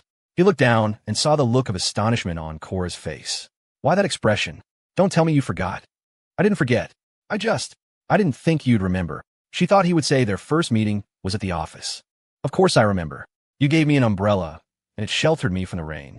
I kept that umbrella for a long time. I haven't seen it in a while. It's probably broken by now." Cole thought of something funny and chuckled. "It feels a bit like a fairy tale, a damsel and a knight in shining armor." "Last question." Cora curled up in his arms. "If you could go back in time, would you come find me?" Cole held her tight, his answer immediate. "Of course. The first thing I'd do is call you. I'd find any way I could to see you." Cole's hand was between the headboard and Cora, his fingers tangling in her hair. "I have a question for you, too." Cora leaned against his chest, listening to the strong, steady beat of his heart. "Ask away. When did you start to fall for me? You might not believe this, but I had a good feeling about you from the very first time I saw you. But if you're asking when I fell in love with you, it was probably after you started working for me, when we were spending so much time together. The lunches you'd prepare for me, the water you'd hand me at just the right moment, the fact that you always had candy in your pocket, a dedication to your work. Have you ever read Haruki Murakami's colorless Tsukuru Tazaki and his years of pilgrimage?" Cora propped herself up, resting her chin on her hand on his chest. "My emotional awareness was like a house with all the doors and windows shut tight. The sound of love's footsteps would pass by, back and forth, and I heard them, but I just thought it was a passerby. By the time I realized I was in love with you were already with Jenna. You weren't by my side anymore. Day and night were both 24 hours long, but when you were there, time flew. When you were gone, it crawled. After I saw you with Jenna, I warned myself. I told myself I couldn't have any feelings for you. You were my employee. You were my sister's fiancée. I tried to restrain myself. Thinking back on it now, how we ended up together was a series of accidents, but it was also fate. As Cora finished speaking, a ripple went through Cole. He glanced at the vase of flowers they'd bought earlier. Tucked among the winter-blooming jasmine were a few sprigs of mistletoe. Aren't you supposed to kiss when you see mistletoe? Cole's arms tightened around her, and in one smooth motion, he rolled her onto her back. Cora's breath hitched. She instinctively grabbed the collar of his shirt. The next second, his lips were on hers, heavy and demanding. His hand slipped inside her nightgown. She wasn't wearing anything underneath, and his warm palm made direct contact with her skin. Cora shivered, then arched into his touch. His hand was filled with her softness. Fresh from her bath, she was warm and smelled sweet. Cole pulled the comforter over both of them, creating a warm, dark cocoon. In the enclosed space, their body heat intensified. Cole's kisses traveled downwards, his breathing deep and steady, his mind blissfully empty. A familiar, unspoken rhythm had long been established between them. Urgent, eager, a slow exploration of life's deepest pleasures. Cole undid the buttons of her gown. In a daze of pleasure, Cora's hand drifted downwards, searching for him. On the first day of the new year, Cole was up early, making sweet rice dumplings and paying respect to the kitchen gods of the old house. Cora woke up not long after. She was a little sore from a night before. She stretched her limbs, wrapped the blanket around herself as she sat up and got dressed. She put on some light makeup. The recent surge of hormones had given her skin a healthy glow. Stepping outside, the cold air was a bracing shock to her system. She saw Cole in the kitchen and tiptoed up behind him, wrapping her arms around his waist. "Happy New Year, honey." Cole relaxed into her embrace, a gentle smile on his face. "Happy New Year." He reached into his pocket and pulled out a red envelope. "This is for you. I get one too. In our family, everyone gets one, no matter how old you are." The amount inside wasn't large, just a crisp bill for good luck. Cora took the envelope and kissed his cheek. "Thank you, honey." Cole patted her lower back. "I made dumplings. Go ahead and eat. I'm going to wake up Leo." Leo was woken by the sound of firecrackers. He groggily opened his eyes to see his dad walking in with a red envelope. The sight of it made him sit up immediately, kneeling on the bed with his hands clasped together like a begging bear at the zoo. "Daddy, wishing you wealth and prosperity. Now, give me the goods. Happy New Year." Cole handed him the envelope. "Get dressed and come eat." "What's for breakfast?" "Sweet dumplings." It was the coldest time of the year. A thin layer of ice had formed on the puddles outside. Cole helped Leo get dressed in layers, bundling him up until he was a small, round ball, then adding a scarf and gloves for good measure. The round, white dumplings floated in the bowl. Leo ate 6 of them. After breakfast, they went to visit the graves. Someone had already cleared the weeds. The area was clean and tidy, with just a few reeds left on the mounds. Next to the main graves was the small pile of dirt that was Daisy. The foxtail weed Leo had planted there had grown into a small clump. Leo took a cloth and carefully wiped each headstone. When he was done, he stood quietly and watched his dad light the incense. The flames of the burning paper money flickered in the cold wind, then died down to a pile of ash. "You can pay your respects now," Cole said. Without being told, Leo had already knelt, his hands clasped together, murmuring piously, "Great-grandma, great-grandpa, grandma, Uncle Daisy, please bless our family with good health. Bless me to grow taller. Bless me to get 100 on my tests. Bless me to get a red envelope every day. Bless me to get more handsome." He went on for a full minute, treating the gravesite like a wishing well. "All right, that's enough," Cole said, ruffling his hair.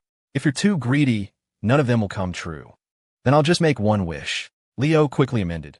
"Please bless our family with good health, and don't let us get sick." He hated getting shots and taking medicine more than anything. After he was done, Leo bowed his head to the headstones, getting a smudge of ash on his forehead. Then Cole and Cora knelt and bowed 3 times. They waited until the incense had burned down before turning to leave. Leo walked between them, holding his father's hand with his left and his mother's with his right. "Mommy, do you think Great-Grandma and Uncle Daisy can see us?" "If you believe they can, then they can," Cora said. Leo turned to his father. "Daddy, can you tell me more stories about when you were little? You want to hear my old stories? Anything. How you found Uncle Daisy, about Great-Grandma, and about you and Mommy. How did you and Mommy meet? And how did you get married?" Children are curious about everything. Cole paused and exchanged a look with Cora. "Well, I'll have to think about that." Cole had compiled all the information about his past from the private investigator. The night he finished reading it, he had a dream. In the dream, he was hit by a truck. The car crumpled, caved in. His right leg was pinned, trapped. The air was thick with the smell of gasoline and blood. The sounds of chaos were like a swarm of insects drilling into his ears, eating away at his brain. The crash happened in an instant. The driver had reacted as quickly as possible, but he couldn't avoid the truck's second impact. The first collision threw Cole's head against the window. The second one crushed him. The pain was so intense it became numbness. He slumped in his seat, his vision blurring. He was dying. He couldn't die. If he died, what would happen to his grandmother? With his last bit of strength, Cole pulled out his phone. He found Jenna's number and called. It was a call for help, a plea for her to comfort his grandmother, to tell the old woman not to worry. The phone rang for a long time. Just as Cole was about to lose consciousness, the call was finally answered. Jenna. He was cut off before he could say another word. Cole, I want to get married. Let's just end it here. Before Cole could respond, she hung up. The world was a cacophony of noise, a constant ringing in his ears. His vision went from blurry to black. A violent spasm racked his chest, and he coughed up a mouthful of blood. Grandma. His grip on the phone loosened. With a soft thud, it fell into the gap between the seats. After hanging up, Jenna didn't feel the relief she had expected. Instead, a sense of unease settled over her. She was already in Sean's car. Sean, are you sure this is okay? Just leaving like this? Sean offered a placating smile. Don't worry, it'll be fine. You're pulling back from the brink, turning a new leaf. Think about it, the gap between you and Cole. You're from two different worlds. If you married him, you'd have to endure people's scorn for the rest of your life. Better to run now than to get divorced later. Jenna clenched the seatbelt. I'm worried about my parents. Even if your parents blame you, it will only be temporary. You're their daughter. They'll always be on your side. Sean had already convinced her. Otherwise, she wouldn't have agreed to run away with him on her wedding day. But now a strange sense of panic was creeping in, a feeling like she was about to lose something important. She stared out the window, Cole's face flashing in her mind. What was he trying to say when he called? A warm hand covered hers. She flinched away instinctively. Sean's hand hovered awkwardly in the air. He forced a smile. Jenna, what's wrong? Nothing, she said. I was just spacing out. Jenna, I've never been able to forget you. The thought of you marrying another man. It kills me. Sean took her hand, his voice full of emotion. From now on, let's start over, okay? In his mind, Jenna's wedding to Cole was just a ploy to get him back. Playing hard to get. He understood. Their connection was special. They had known each other for years, a secret high school romance. On again, off again, so many times it only deepened their bond. They were each other's first love, and everyone knows you never forget your first love. They had gone to school together, read the same books, listened to the same songs. He had taken her street racing, bought her flowers, planned surprises. They had gone bungee jumping, scuba diving, skydiving. Anything for the adrenaline rush, the thrill of a racing heart. The more thrilling the adventure, the harder it was to forget. He was sure Jenna couldn't forget him. If she had, she wouldn't have agreed to run away with him after just a few words. And crashing a wedding to steal the bride? That was a thrill in itself. After breaking up with Jenna, Sean had dated a few other women, but it was just for fun. None of them compared to Jenna. Beautiful, wealthy heiresses like her were rare. The rich ones weren't as pretty, the pretty ones didn't have her figure, and the ones with the right family background and looks weren't as easy to manipulate. All things considered, Jenna was his perfect match. After going to all the trouble of crashing the wedding, Sean didn't want any interruptions. He reached out and stroked her hair, just like he used to. Don't overthink it. From any angle, I'm the best one for you. With me, at least no one will gossip about you. Just think of this as a spontaneous road trip. Let's just have fun. Jenna swallowed her discomfort and nodded numbly. In the 10 minutes they had been driving, Jenna had checked her phone 10 times. Sean frowned and held out his hand. Give me your phone. Jenna clutched it tighter. Why? She hated letting other people handle her personal things. Relax, I'm not going to look at it.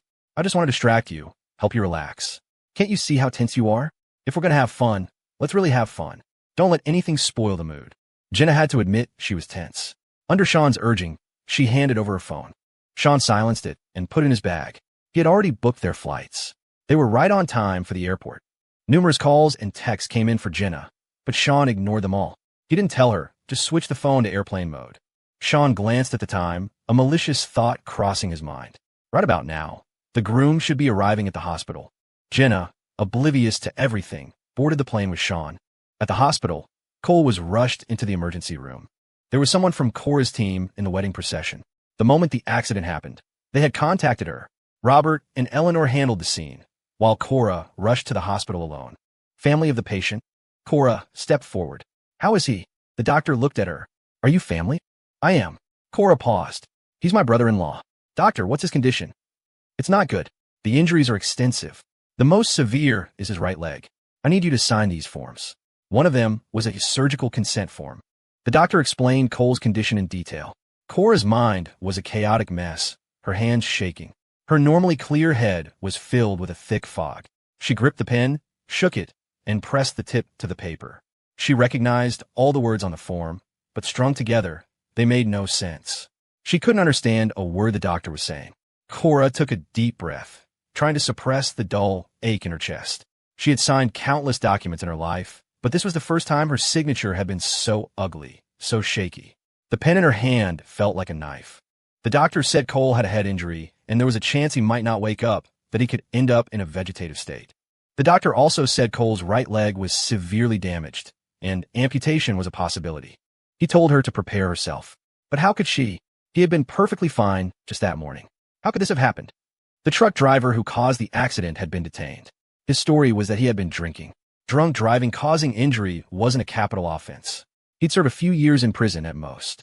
Cole gets into a car accident, and Jenna disappears at the same time. The bride and groom both vanish from their own wedding. Cora didn't believe for a second that these events were unrelated. A nurse brought her a bag containing Cole's jacket and his phone. The screen was cracked, the case stained with blood. It needed a password. Cora tried Cole's birthday, and it opened on the first try. The first contact in his phone was Jenna. He had called her at the time of the accident. The call had lasted only 10 seconds. When Jenna answered Cole's call, did she know he had been in a car crash?